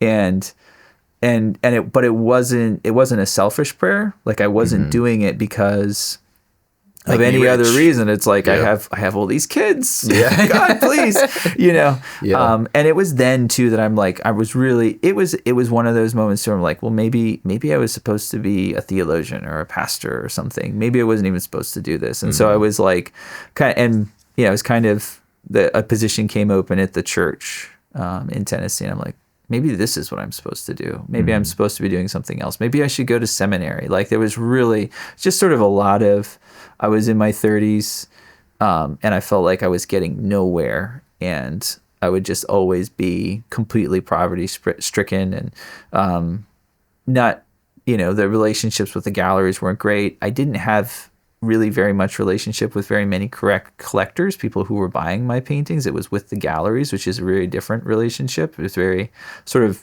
the gallery ends up seeing you as a wholesaler who works for them. That's how they end up seeing you, which is, they're the salesperson selling your product. Right. So they're the agency that you're hiring to sell your thing. They work for you. The relationship gets backwards, and they can be like, well, okay, fine. We'll ship your paintings back to you and send you a bill. Like, we don't have to work with you. Like, so they do have power in that relationship and leverage. You need them more than they need you. Yeah. Until you get to a certain point. I never got to that point. At least I didn't know that I had if I had. So anyway, I just did not know what to make of my life. And then along came the pandemic at the exact same time. This person reached out to me and started teaching me sort of like the foundational concepts for how to be a self-employed entrepreneurial business person. Mm-hmm. And his advice was perfect. It is exactly what I needed to hear. And I hated working with the galleries. I really didn't like it. I didn't like anything about it. One of the big things about that model is they don't let you you never know who's buying your paintings. So you never will know. You're not building a customer base. Yeah. You're just getting 50% of whatever sells. And so it's not a good model, because as soon as that gallery goes away, all of your business goes away with it, because you don't have a business. All you had was you supplied that gallery. So along comes the pandemic, and I now have somebody who's actually a good advisor that God had just really given to me in that moment. Through this, just my number was on Instagram, and I posted a picture of a hawk, and this guy liked hawks and he liked art, and so he called me. And so he's giving me really good advice for the first time. I'm getting good business advice. And even knowing that there was something that could be done about all this, it's almost like not knowing that people still could paint. Like I was completely ignorant. I feel like that's often the case with artists. Yeah. And go ahead. Well, I feel it too. Like, I feel like there's things I can create and produce, but I have no idea how to make money with it. Right. And when you're ignorant, you create myths and you believe the myths, And so there are tons of myths that I believed, and you become religious about your myths and why you can't succeed and why it doesn't work. And then I was thinking about this a lot. People trying to figure out how to fly. And you look at a bird, and its wings go up and down and back and forth, and it grows feathers. And you think of all the digestive system of a bird, which makes, a bird has to have, and the reproductive system of a bird, which a bird has to have if there's going to be more birds, like all the complexity of a bird. And all it is that you have to have the bottom of the wing flat and the top of the wing round, and that's how you can fly. Mm-hmm. And it's that the solution was so much more simple and also something that was so hard to figure out. But as soon as you figure it out, it's like, well, of course. Yeah. Of course. Oftentimes it feels like the solution, there's almost like how do you say it? There's that simplicity, beautiful simplicity, that it's nothing like what you thought the problem was. Planes are very good at flying and they don't flap their wings or need any of the systems that birds need. Yeah.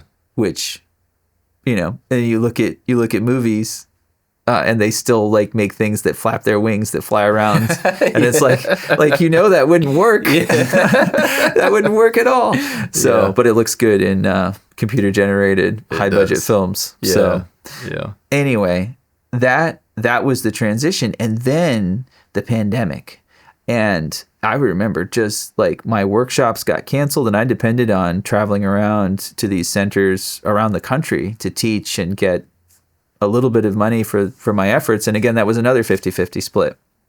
So, but I depended on them, and all of a sudden my workshops are canceled and the pandemic is setting in. And of course there's all the fear of all the millions of people that are going to die during the pandemic. Cause I was just looking at what the news was saying and the experts were saying. So it felt like a total doomsday scenario was happening, and I was very concerned for my parents and all the older people that I knew and my kids, and that's happening.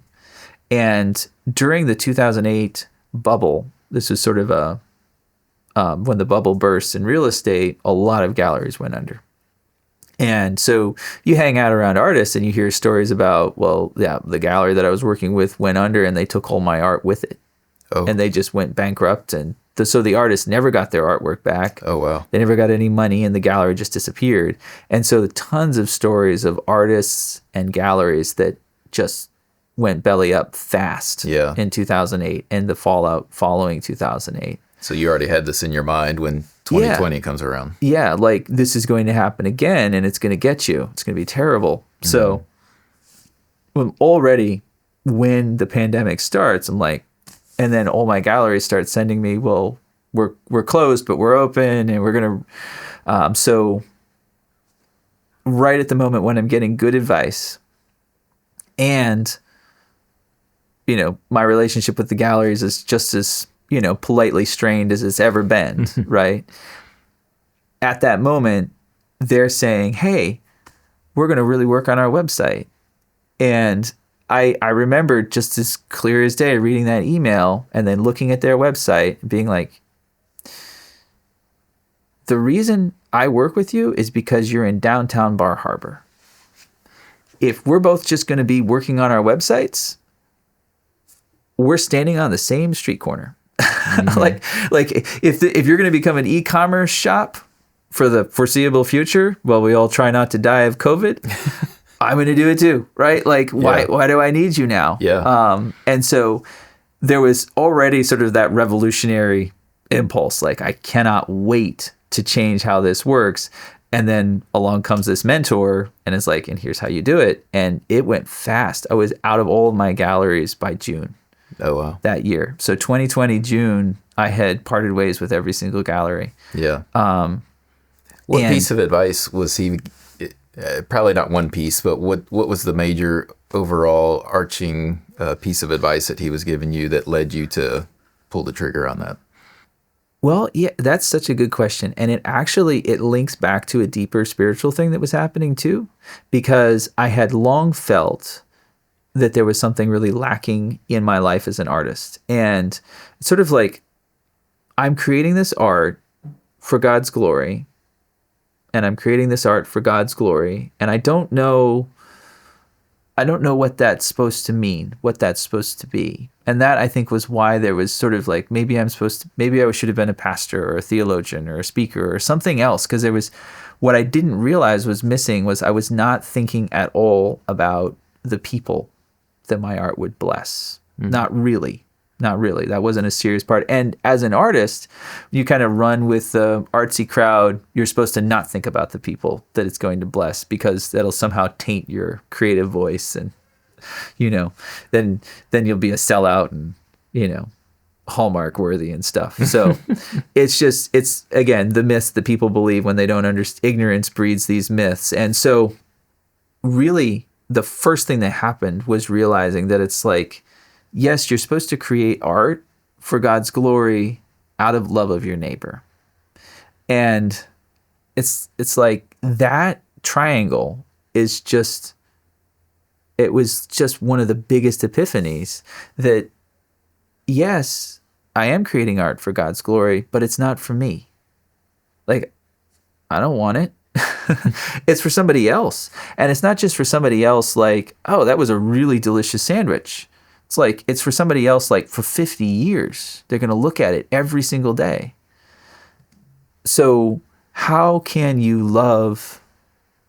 I love my neighbor with my art? And just that part, that theology update, which, I don't even know how I got there, but it was just this sudden, this is what I'm supposed to be doing. And where that fits into business advice is, if your motivation in whatever you're doing is love of neighbor, that's a great way to treat your customers. And of course, I fall short of it, right? Like I'm not saying that I'm good at this even, but it was just a completely different way to think about what I was doing. And I always felt like a scammer before. Like I was tricking people into giving me their money in exchange for paintings, right?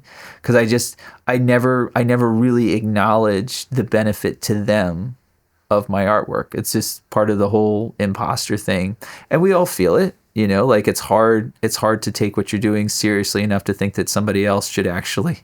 So for a long time, and I don't do this anymore, but I did for a long time. Whenever I was talking to somebody about my artwork, I was pretending I was talking about somebody else's artwork. So I would think of an artist that I really admired, and I would be in my head not describing the features of their work, but trying to talk about my work with the same admiration as I would if I was talking about theirs, because then I didn't feel so icky,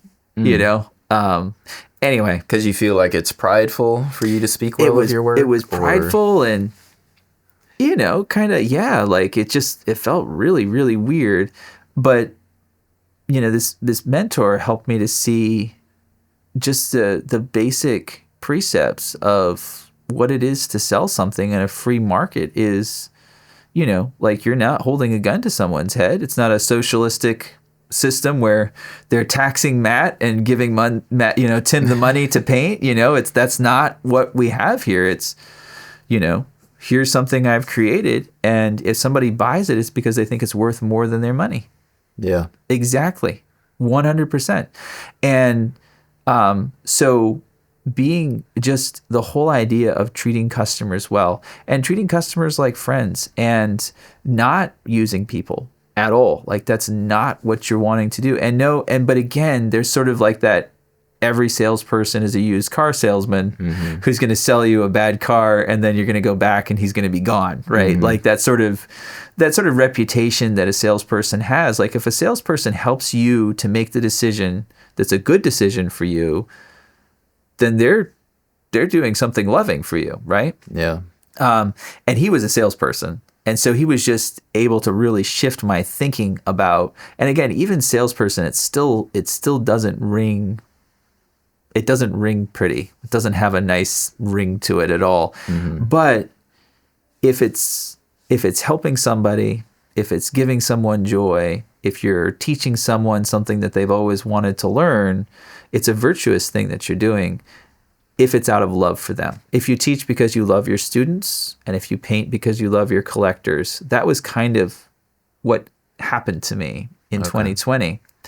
And that led to, well, I'm going to do all these different things. And there were tactics, there were tactics that I was using, that I was being guided to use. I took a course on Facebook advertising and started really utilizing social media. I started posting 3 times a day on Instagram, the 9 o'clock post, the noon post, and the 3 o'clock post every single day, and went from somewhere around 2,000 to 10,000, and then have gone up since there.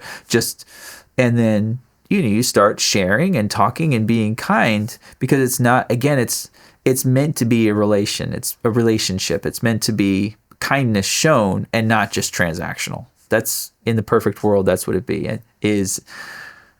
The busier you get, the more subscribers you get, the harder it is to pull that off. So I feel badly about how I fall short of that ideal, but that's still the ideal. And so I told the gallery, I want these paintings back, paintings that they'd had for, say, a year, right? Been waiting to sell. And then email my collector list, which I just barely started building, and using these thoughts, right? Based on what I just shared.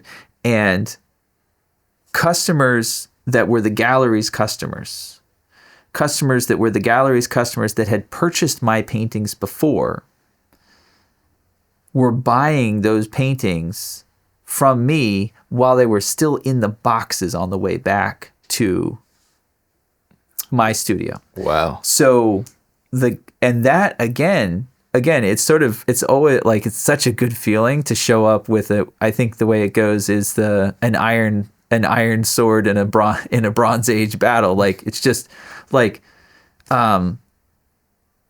they do not know how to sell at all. They don't know how to handle customers. It really is. And what I kind of came to is that most gallery models are just, they have an open night, and they give everybody free alcohol and wait for somebody to trip over a painting and take it home with them. Like, it's just, and that's kind of, overstated, but they weren't trying to sell my work at all, because I sold my work immediately to their customers who had already purchased my paintings. Those people should have been at the top of their list to show my new paintings to.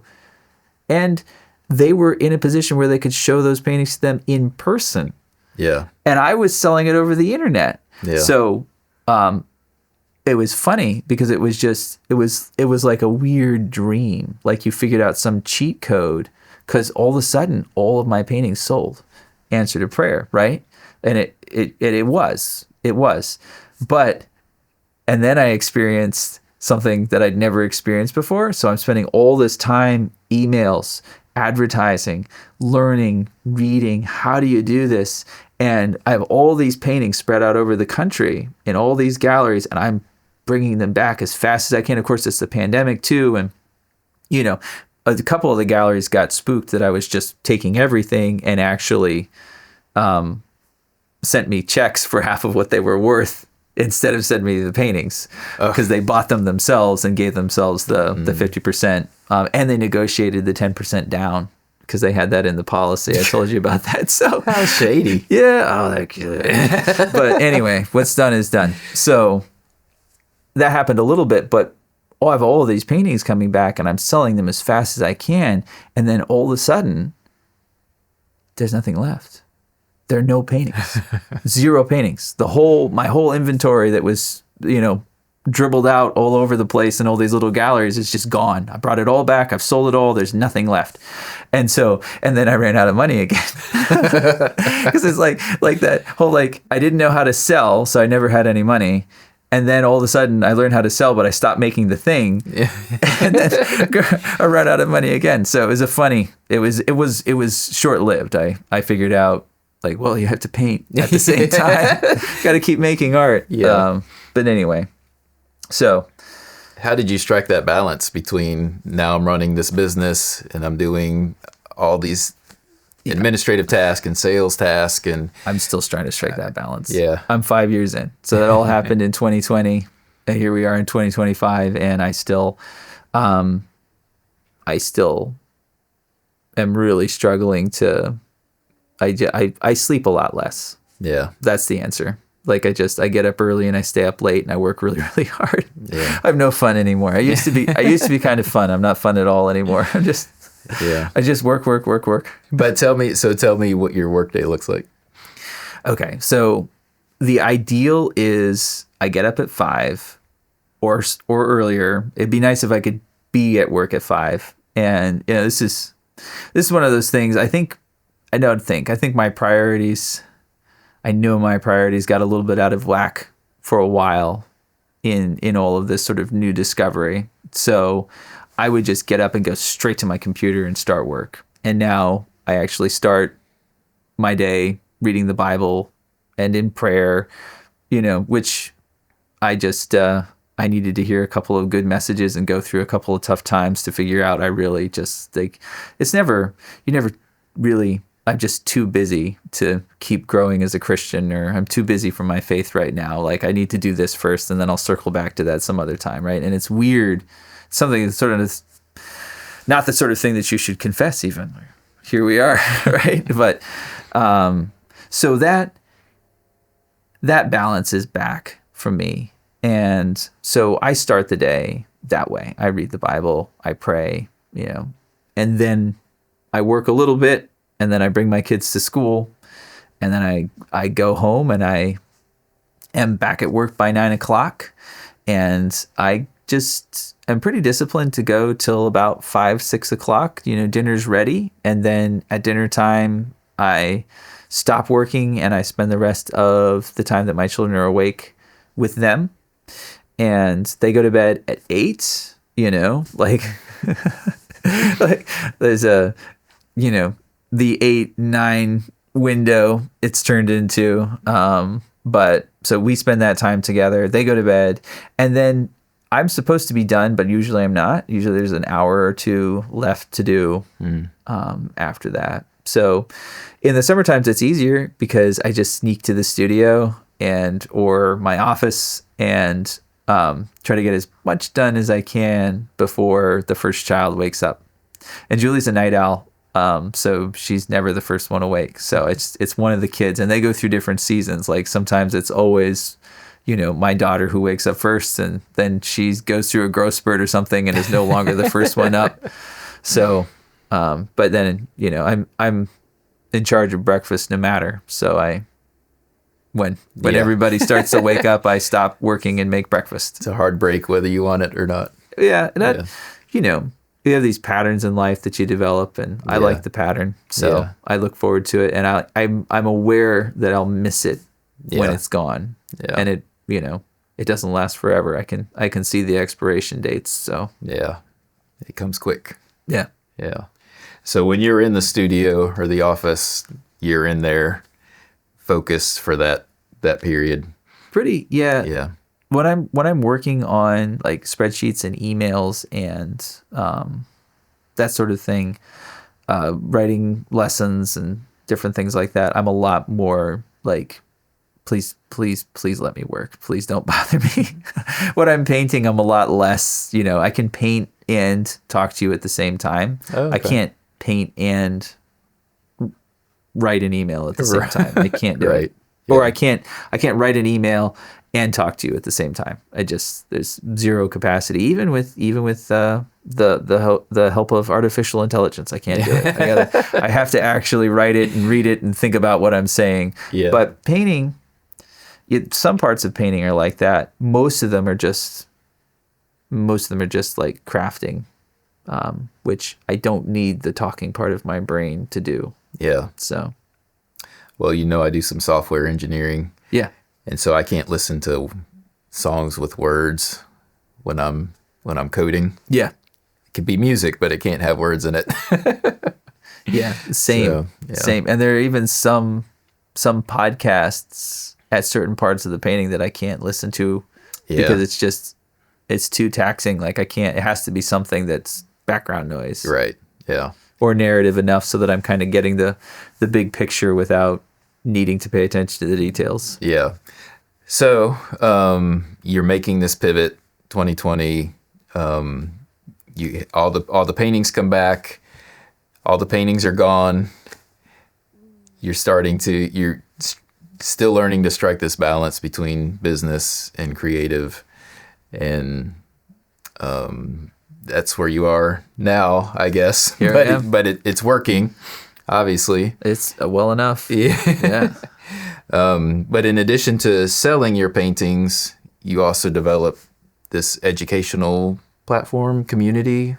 Yeah. The Art Journey. The Art Journey. Yeah. Yeah. So teaching, and this is, I think, a personality thing. There are lots of people who are not like this, artists who are not like this, but the sort of the end of learning something is teaching someone else how to do it. And it's just, and I have kids like this too, who just like, they learn something and they want to tell you all about it. Right.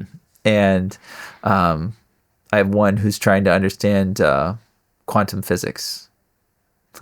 Wow. Something about a dead cat.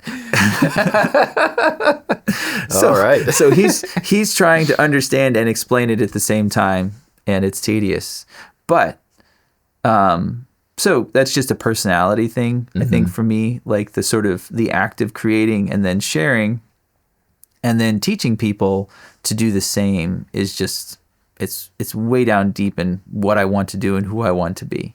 So I didn't for a while. So at the 2020 moment or era, what I guess it was an era. It sure wasn't a moment. Yeah.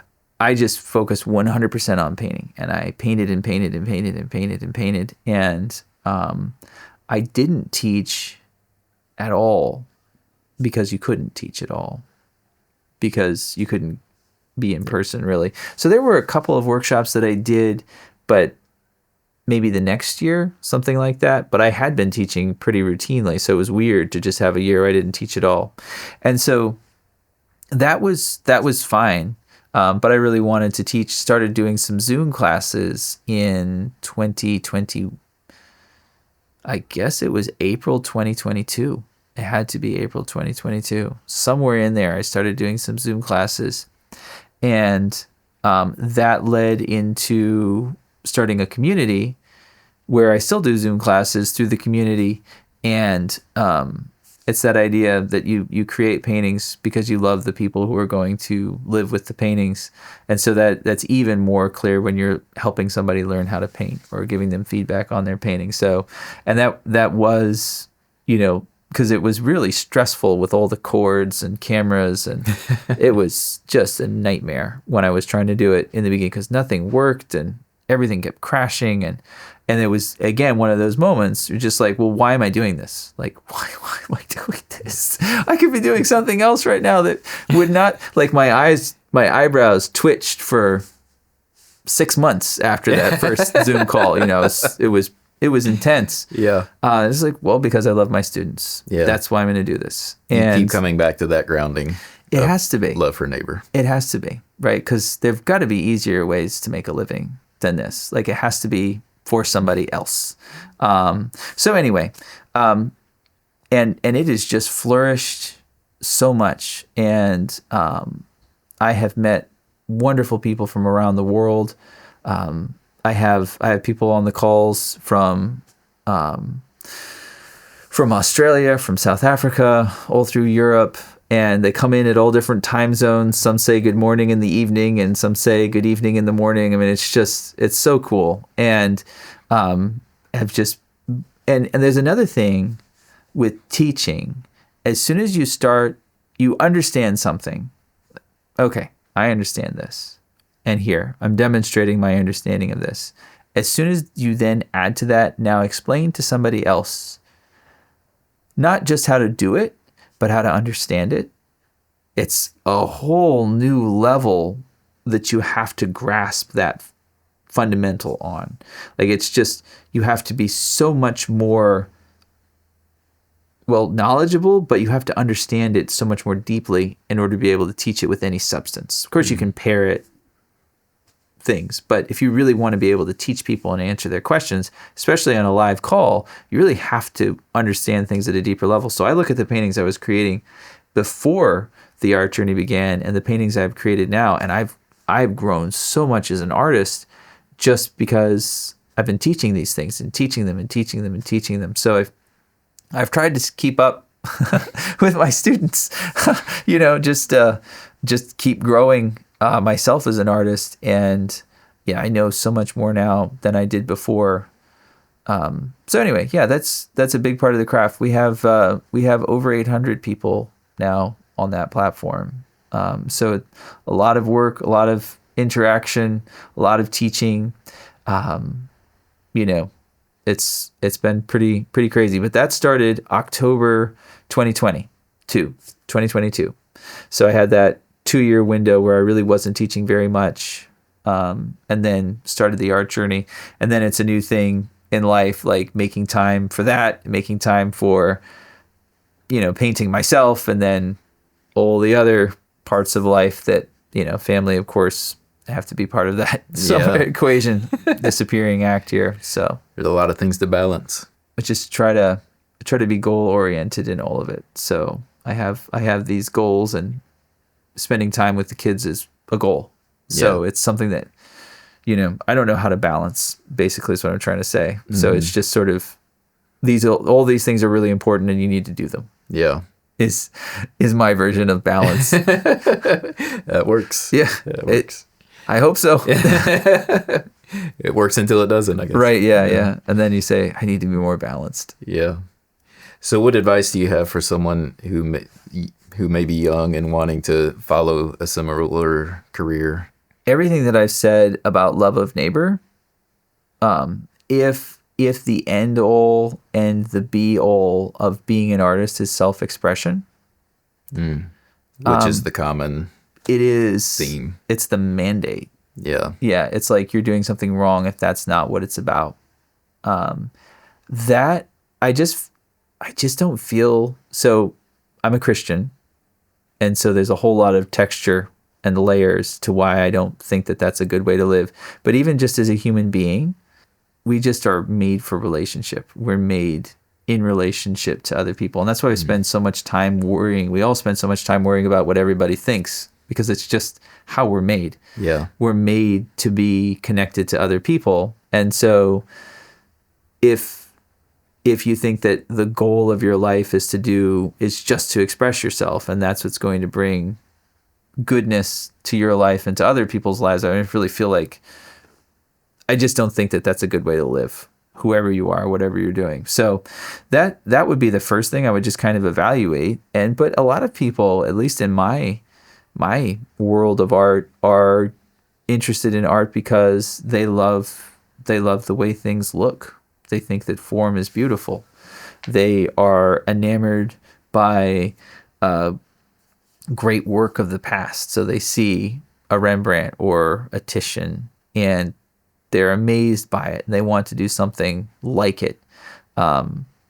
So seeing great work being created, or seeing the beauty of the landscape, or the beauty of the human form, or just the way that light looks on an apple, and that's why they wanted to do this, right? So unless you want to live with all the paintings you create, or gift them all, you have to learn how to get them to someone else, right? And so that's where you just need, you need to read a book on selling things, because the only way for you to convert that painting that you may or may not want to spend the rest of your life with into money is to sell it to somebody.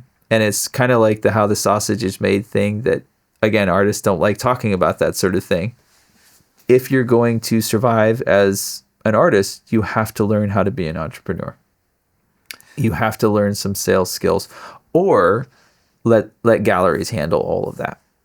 And that's a high price to pay. Yeah. It comes 60%. It comes with no benefits. Yeah. No benefits to working with the gallery. What about the person that would say, well, the art should just be so good that it sells itself? That can be true, but it has to be so good somewhere people can see it. Yeah. And so, I think there are people who just got really lucky. Like, they were in the right place at the right time. And luck isn't particularly the best word to describe it, but I've been really lucky. Like, providentially, things have Yeah. worked out really well for me. Again, just somebody in the right time to give me advice right when I was ready to listen to it. Or, meeting Julie when I did, my wife now for 14 years, couldn't have done any of it without her at all. She's just been 100% supportive all the way through, in every way. Like, not just sort of well, I don't care if you want to do it, go do it, like actively with me in this constantly. So, if you change that to she'd hated the insecurity of it from the very beginning, I wouldn't be doing this, right? Yeah. It takes more than one person's drive. I wouldn't have sacrificed happiness constantly to do this, I don't think, and I don't know what that would look like if I had. So there are lots of things in the big picture that have to work together. But at the same time, to the question, shouldn't the work just be good enough so that it speaks for itself and it sells itself? It just has to be in front of the right people. And as soon as you say that, then you're talking about at least advertising, marketing too. That's what markets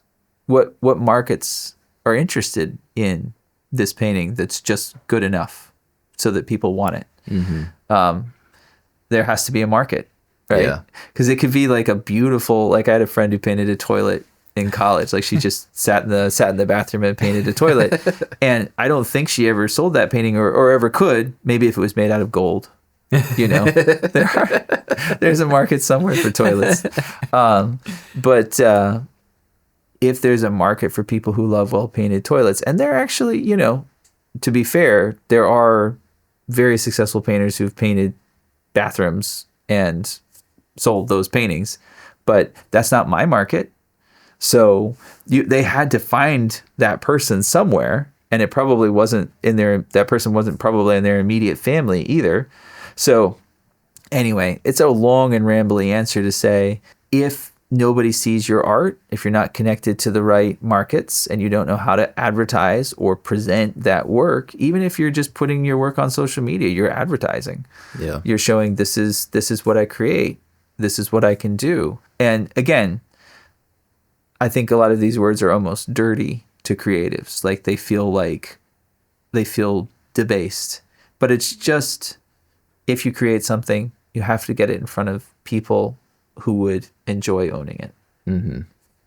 And that you have to get it in front of people who would enjoy owning it space is called marketing and advertising. That's what that is, right? Yeah. And so read a couple of books on that, and then be good enough so that the work speaks for itself. Yeah. Because people won't hear it speaking for itself from your closet. Yeah. Good point. Yeah. So it has to be seen. Has to be seen by someone who wants it, and by someone who wants it and values it more than their money. Yeah. Right. Who sees it as more valuable than what you're charging for it. Yeah. So, yeah, that's exactly what has to happen. So, getting into, if you're a representational artist, getting into a gallery in New York City is probably not going to be great for you, because that's not a great market for representational art. Trying to sell paintings of the lowlands in, Florida and the beach in a really great little gallery in the Rocky Mountains is not going to be a great fit for you, because that's not the market for your work. So there's so much that goes into getting your work into the right place so that the right people see it and buy it. And it's easier than it sounds, but it's something that's essential, and most artists don't see it as essential. And don't have it in the galleries, though, at all. Yeah, and so, but they will get into a gallery, if they do get into a gallery, and if it's a successful relationship, the gallery is going to start saying, I want this painting and not that painting. Like, they're not going to just take everything you create. They're going to take what they know their market will buy, because they don't want to just, if they're a reputable gallery, they don't want to just store paintings for you. Yeah. And so your toilet example, is that to say that there are things that aren't worth painting or shouldn't be painted? No, I was just saying, I think that there's probably a market for anything that you want to paint. Just, again, if you have a gritty, public bathroom painting, there are a couple of artists who've painted things like that, and I assume that they're selling somewhere. but that they're not going to be able to take probably those paintings to a gallery in Scottsdale and sell it to the people who have made enough money to live in a beautiful place. Maybe, but it's just, I mean, there's art depicting everything. Sure. And I would guess that there's a market for every painting, but probably there are smaller markets, like if you paint a river with mountains behind it, that's a huge market, if you paint trash cans waiting for the garbage truck to come, that's probably a much smaller market. Yeah. But I don't know.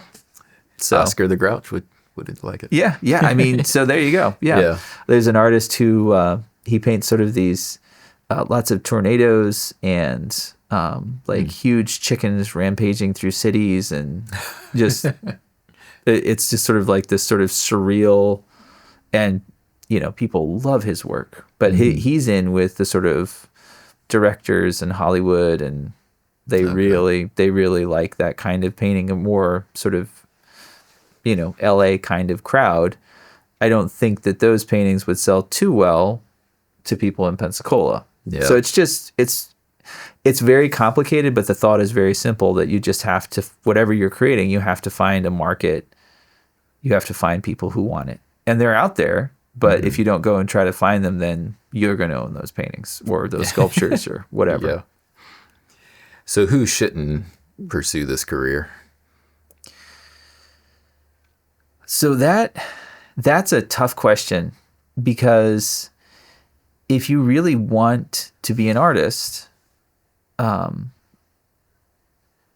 are all different levels of natural skill visible in work in museums. Like there's just all sorts of different manifestations of human creativity at the highest level, and you can still see a lot of difference between artists, and then within the movements, and then especially the different traditions and art movements. So I don't really think that there's any sort of we have to be good.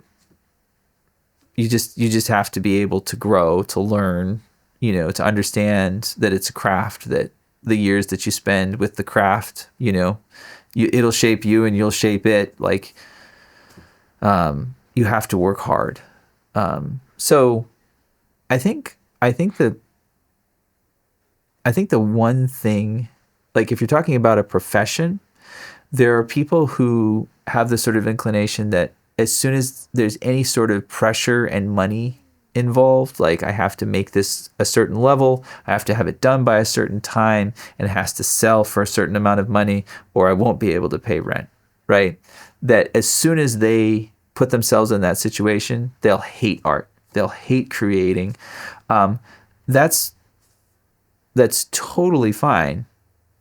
You just want it to be more in a hobby kind of category. Mm-hmm.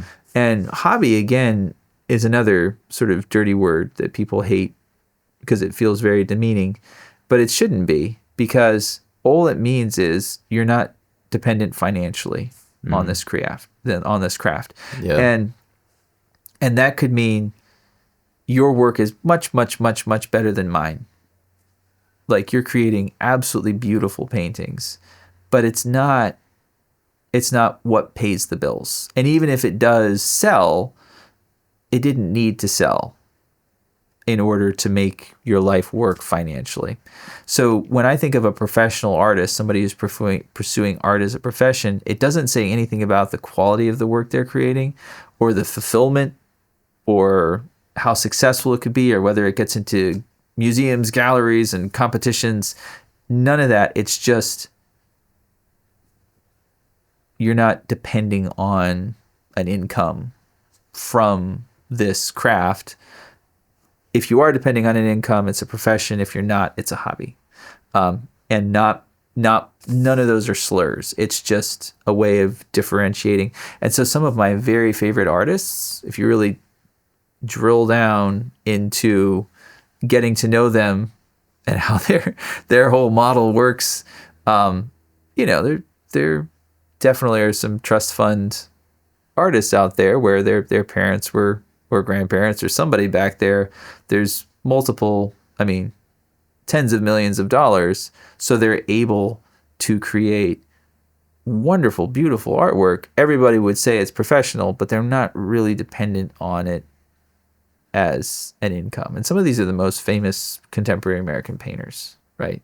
So they're not dependent on the sales or the classes or anything. They have some other thing taking care of the finances. So they're even sort of in that hobby category. And, that's why it's not a good word to use to describe it. Hobby's not a good word. I don't know what else to call it, though. It's something that you do because you're very interested in it. You love it. It's very fulfilling. You can be really, really good at it. You can be like the best musician ever, but you're not going to be in the bars and restaurants all weekend long trying to pay rent being the best musician ever. But it doesn't say anything against the fact that you're really, really good. I think I'm making this more complicated than your question was. The question was, who shouldn't? If you're in that space where you want to play music, but you don't want to go stand on street corners trying to earn the money for rent with your guitar, then probably you should keep your job and just dedicate all of your free time to playing the guitar really well. Have you ever lost the love of the creative process or not enjoyed doing the work because of the stress of the business side of things? For sure. Yeah. Yeah. There've been a few times where it felt like sort of like crawling uphill with your last bit of strength, with my last bit of strength, just. But I feel like there was a price of admission somewhere in there, and I paid it, and now I'm in, and I don't foresee ever. Yeah.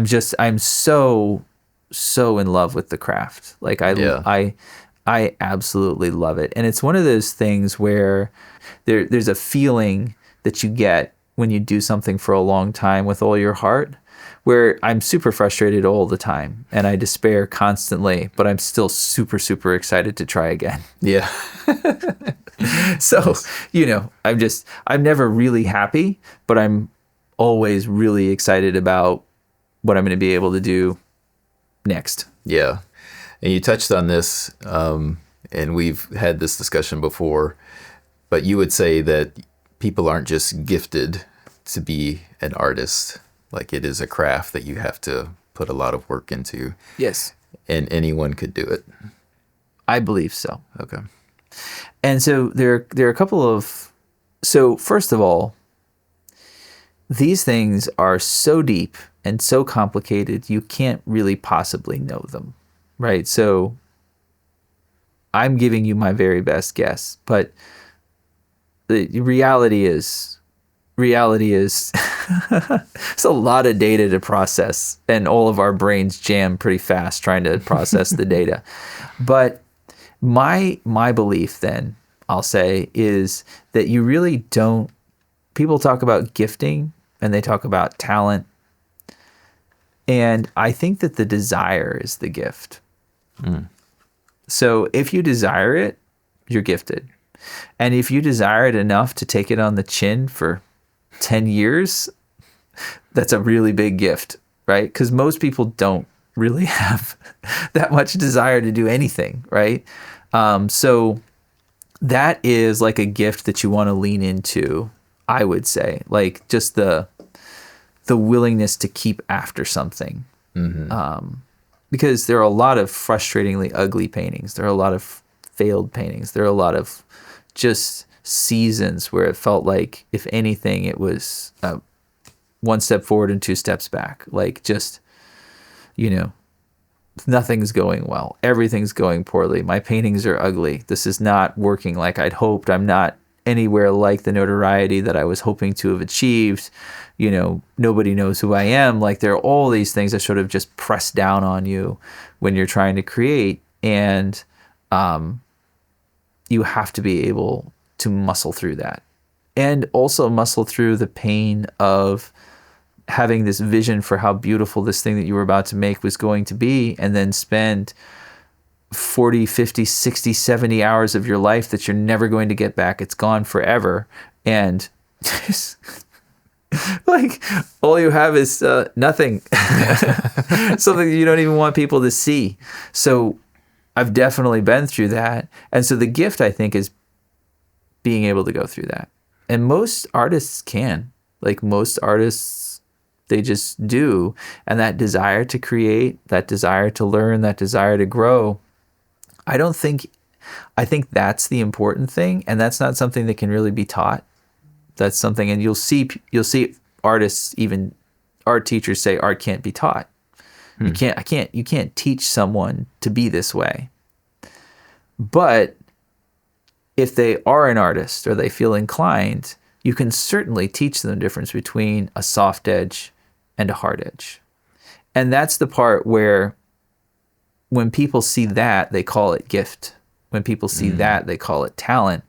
And that's just skill that is developed. My childhood drawings look like every other person's childhood drawings. I wasn't special. And in college, I started out in the middle of the pack. I wasn't special. I struggled to understand ellipses with every other with everybody else, right? Like, what is this supposed to be? Like, perspective is hard, and then grappling with all these things. But I learned, and it was just being taught. It's a skill. And then you look at things in books, you go to museums, and you learn and you learn and you learn. The thing is, if you see the actual ability to create as, obviously, it is a gift in the sense that life is a gift, right? So it's not, it's a gift that could go away at any time, right? But the actual ability is something that people learn how to do, like learning how to play the piano or the violin or anything like this. You see somebody doing really, really well. They weren't born knowing how to do that. They just liked it. And so people supported them and they liked it more and they explored it more aggressively. And it was a little fire that grew into a flame. And then all of a sudden, there's something that people call gifting. Yeah. Right. So if there's a gift, it's a gift in the desire to do something. Yeah. The desire to start and the desire to finish, I think, is a gift. But there are and there are lots of things that all of us have started and not finished because it was like, whatever this is, I don't want it. Yeah. So most of the people I meet are already well past that, and they are just needing teaching. So anyone can learn how to paint. Anyone can learn how to draw. Like anyone can learn. I could be taught how to play the piano, I'm sure. I don't know how, but I also don't really want to know how. Yeah. So I won't learn how. So you're not gifted. Yeah. The gift. I'm not gifted. Right. Exactly. Maybe someday, but what do you call that? It's not talent. It's something else.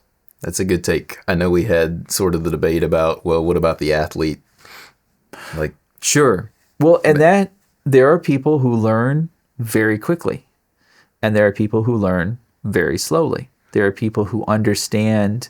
They come at art through this incredibly technical, very, very sort of almost mathematic approach, and there's some people who are just like a storm of creative attempt to do this, to do that, to try this, to try this, to try that.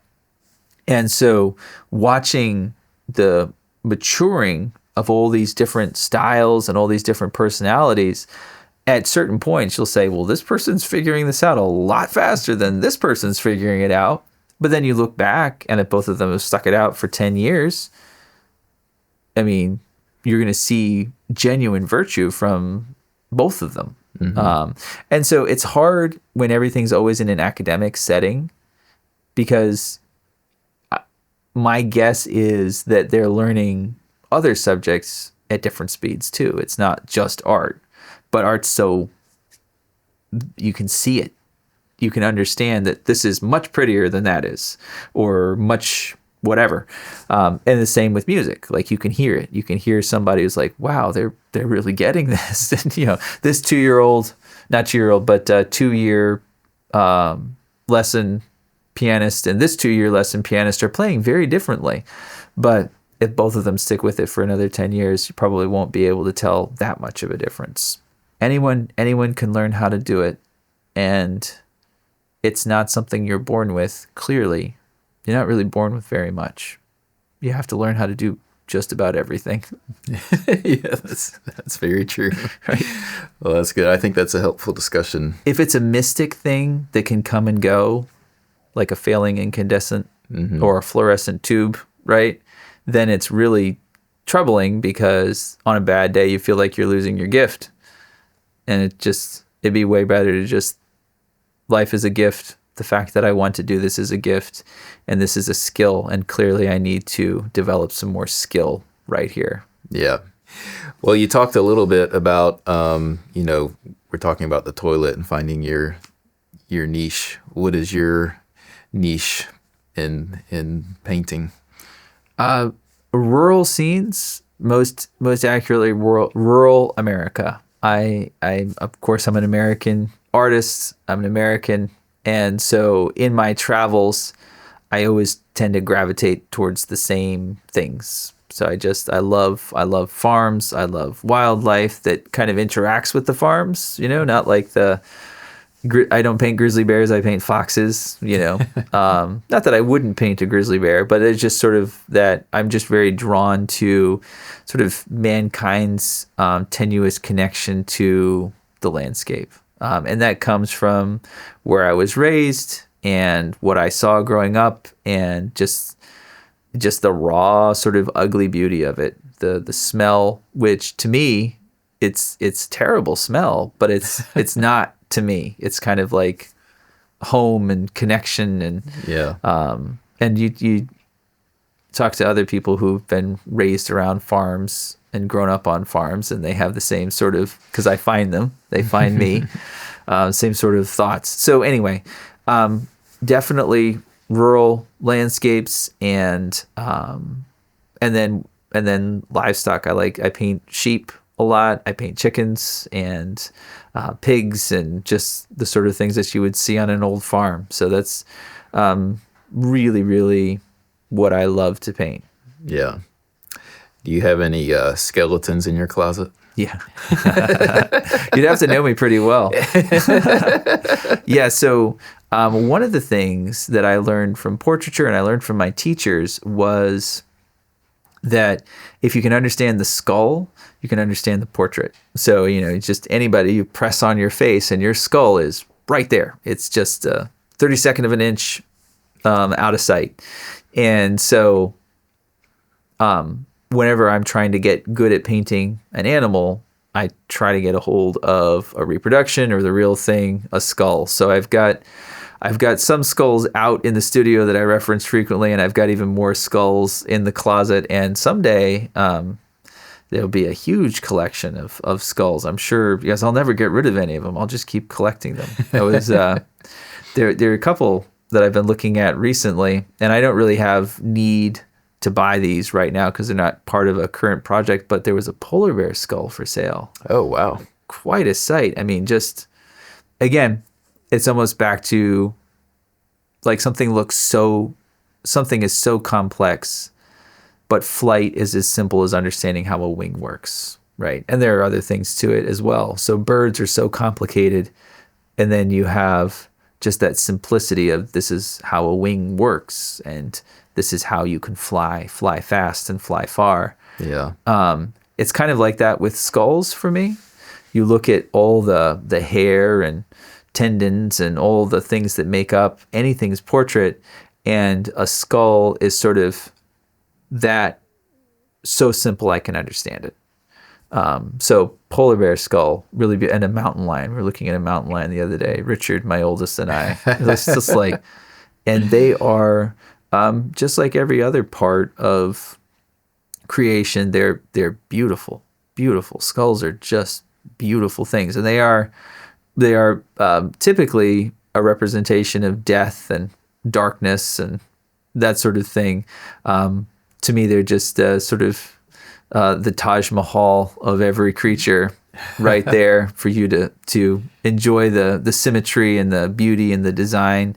And I take that knowledge and I put it into my animal portraiture and animal paintings, and it really makes a difference. Makes a huge difference. And I did that when I was painting people too. It's not a real one, but I have a pretty good reproduction of a human skull in my closet. Oh, that's pretty cool, man. Yeah. Very, very interesting. For sure. Yeah. So Tim, what lights you up these days?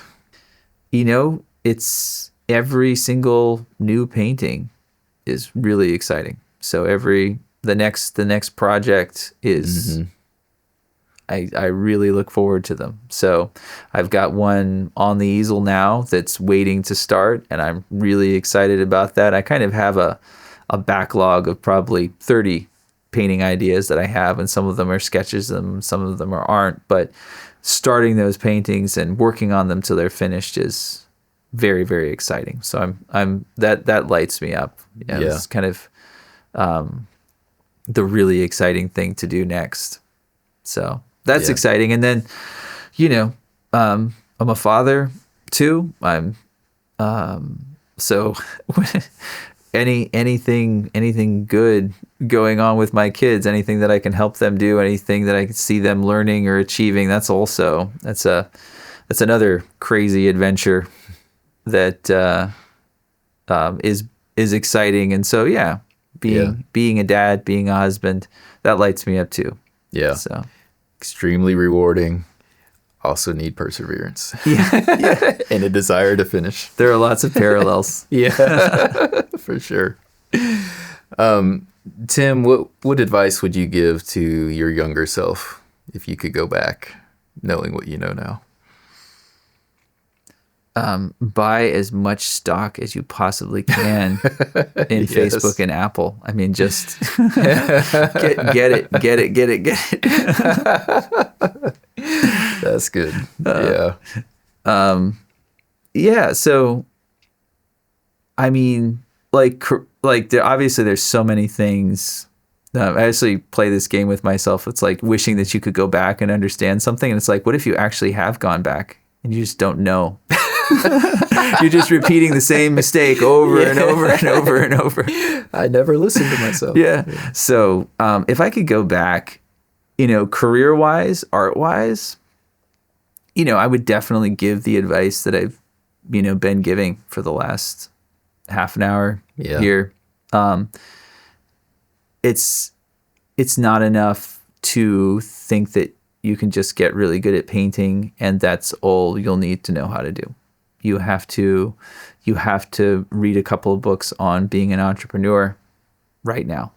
And my younger self would not have listened though.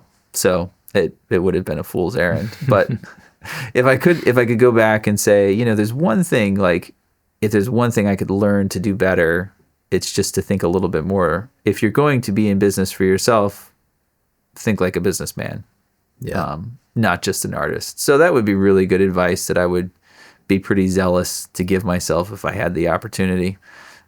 I think that's like the easy one. If I could go back and give myself that advice, I'm sure if you ask me that question again in 20 years, there'd be a lot more sort of useful, deeper, more poetic, beautifully stated things. Yeah. But I'm in the thick of it right now. So it's all tactics. Yeah. Well, I'll have you back on in 20 years if looking forward to it. This is still around. Yeah, 20 years then. So thinking about your education then, would you have done education any differently? Would you have focused on business and entrepreneurship instead of crafting the artist skill, or was that was necessary? I would still 100% craft the artist skill. Okay. I think almost all of my focuses would be the same. I've been very blessed. So I've learned a lot of really interesting things and done a lot. I'm not complaining at all about life. So the one thing though would just be just read a little bit more. Mm-hmm. Try to understand how the world's working a little bit more and stop being so prejudiced about everything you don't understand. So that would maybe that would be advice that my younger self would have taken to heart. Like, just open your mind a little bit. So Yeah. but it took 10 years in the trenches and then the pandemic to do that for me. Yeah. So, and it's been a good shift, but also to go back and say, like, you need to stop thinking of the highest goal of art is something that you're doing for yourself and then saying that you did it for God's glory. Do it for somebody else. Glorify God by loving your neighbor. Yeah. So that's good. I would say that. What about your great-grandchildren? What do you want them to remember about you? So my great-grandmother was an artist. She actually studied with Robert Henry. And I think the story that I remember, some of Picasso's work came to the States and was on display in New York City, which is where she was studying. And so she was introduced to Cubism, and that changed her style a lot. No, I'm ignorant of what that is. What is that? So you just think of Picasso and all the really abstract sort of lines and shapes, and no longer realism, and Robert Henry would be a lot more just sort of impressionistic realism, kind of a very sort of right at the tipping point there. So I know that about her, and I think her paintings are beautiful, and it's nice to have her back there. Another great grandfather, sort of by remarriage, so I'm not blood related, but I'm still sort of in his family, as another artist, William Trost Richards. And again, just his story. There's even more information on him and his paintings. I'm on every auction house's website. Whenever one of his paintings comes up for auction, I kind of oogle at it and conspire like to raise the money to buy it and have the conversation about how much money I spent on this painting and why and all that. But I would love to have created something beautiful and meaningful enough that a great grandson or great granddaughter would be interested in looking at it. I actually would love to live long enough to paint with a great grandchild. I tell my kids that. So you grow up, you get married, you have kids, and you tell your kids to do the same thing. Yeah. That would be awesome. But legacy is just that there is a level of skill and a level of love in the artwork that it doesn't just immediately fade into the $5 shelf of some pawn antique kind of shop. So I would love to create work over the next, God willing, 40, 50 years that that great grandchildren would be happy to claim. And then as legacy goes, I would love to have the opportunity to teach a lot of people too. I really want as many people who want to paint like this to learn how to paint like this from me. I want to teach. And then I'm a Christian. And so, life,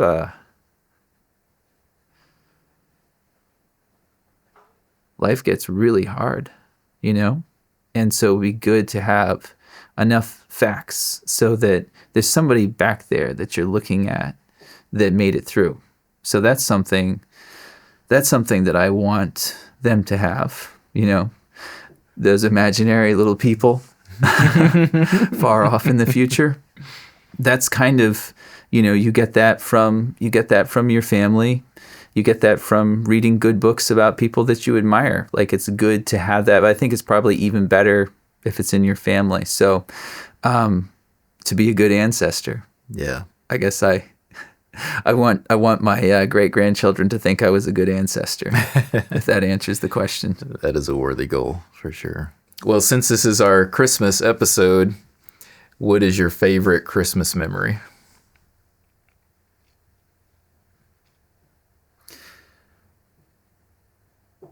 Well, I actually came to faith at Christmas. And so it's not particularly a good memory, but the whole world is full of, it became a good memory. It wasn't a good time in the prelude, but the whole world is full of, all the pop singers are singing peace on earth, right? So you just go to the mall, you go to the restaurant, wherever you go, people are singing about peace on earth. And I just remember driving home on a winter night. It was a couple days before Christmas, and I guess the moon was really full, like the sky was full of light, and just like that, I am void of peace.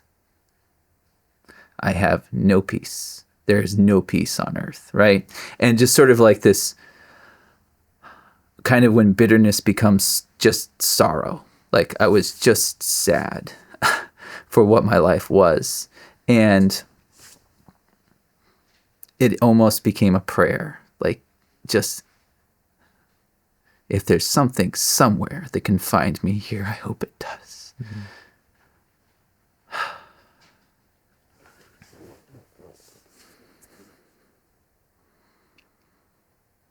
Man, I never mean to do this. I need the tissue. So anyway, I just remember because I was driving by a certain mountain, looking at it, and just feeling my life completely void of peace. And like I said, it almost became a prayer, like, if there is anything out there. And I was at that point denying that there could be. I was so angry with the idea of a God so there's nothing, so there can't be anything. There can't be any meaning to all of this. I mean, it's just the closest to nihilism I'd ever really come. There's no purpose. But wanting so badly for there to be a purpose. And my heart was open. And it was like that next Sunday after Christmas that I received the gospel, that I got saved. And so for me, that was, Christmas is absolutely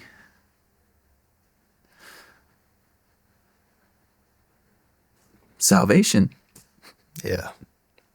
Every year it is. And every year I try to tell this story. I can't. Yeah, I can never. And I know my fate too. I know all the old men that I know are emotional. So that's probably the best I'll ever do. And every year it'll get worse from there. But I was lost and I was found. And it was right after Christmas. It was like the first Sunday in January that I got saved. So God came. Yeah. So for me, actually, I don't know if this is too much information. Part of the contempt for Catholicism in my family manifested itself as not celebrating Christmas because it was such a Roman Catholic holiday. The story was it's a pagan holiday that a Roman emperor, aided by a Roman pope, Christianized, which isn't terribly far from the truth, right? So they just had no interest in celebrating Christmas. And so I never celebrated Christmas for religious reasons growing up. And so but I was saved at Christmas. And my wife, we celebrated Christmas. It was never even a conversation. Of course, we celebrated Christmas. It wasn't something I was interested in, continuing to not celebrate. So it's, for me, been a celebration of salvation. So that's my favorite thing about Christmas. Yeah. It's hope. Hope. Yeah. It's the Advent season. God came to save the world from its sins. Yeah. What a beautiful picture. Yeah. Yeah. Well, thanks for asking. Thanks for the conversation, Matt. Tim, thanks so much for the time today, man. Enjoyed it thoroughly, as I knew I would. Just really appreciate you carving out some time to have this conversation with me. I've been looking forward to it, Matt. Thanks for having me. Usually the setting is a Waffle House, so yeah, we mixed it up a little. Yeah, the chair is more comfortable than the benches at Waffle House. So yeah, thanks, Tim. Thank you. Appreciate Matt. It, man. Yep.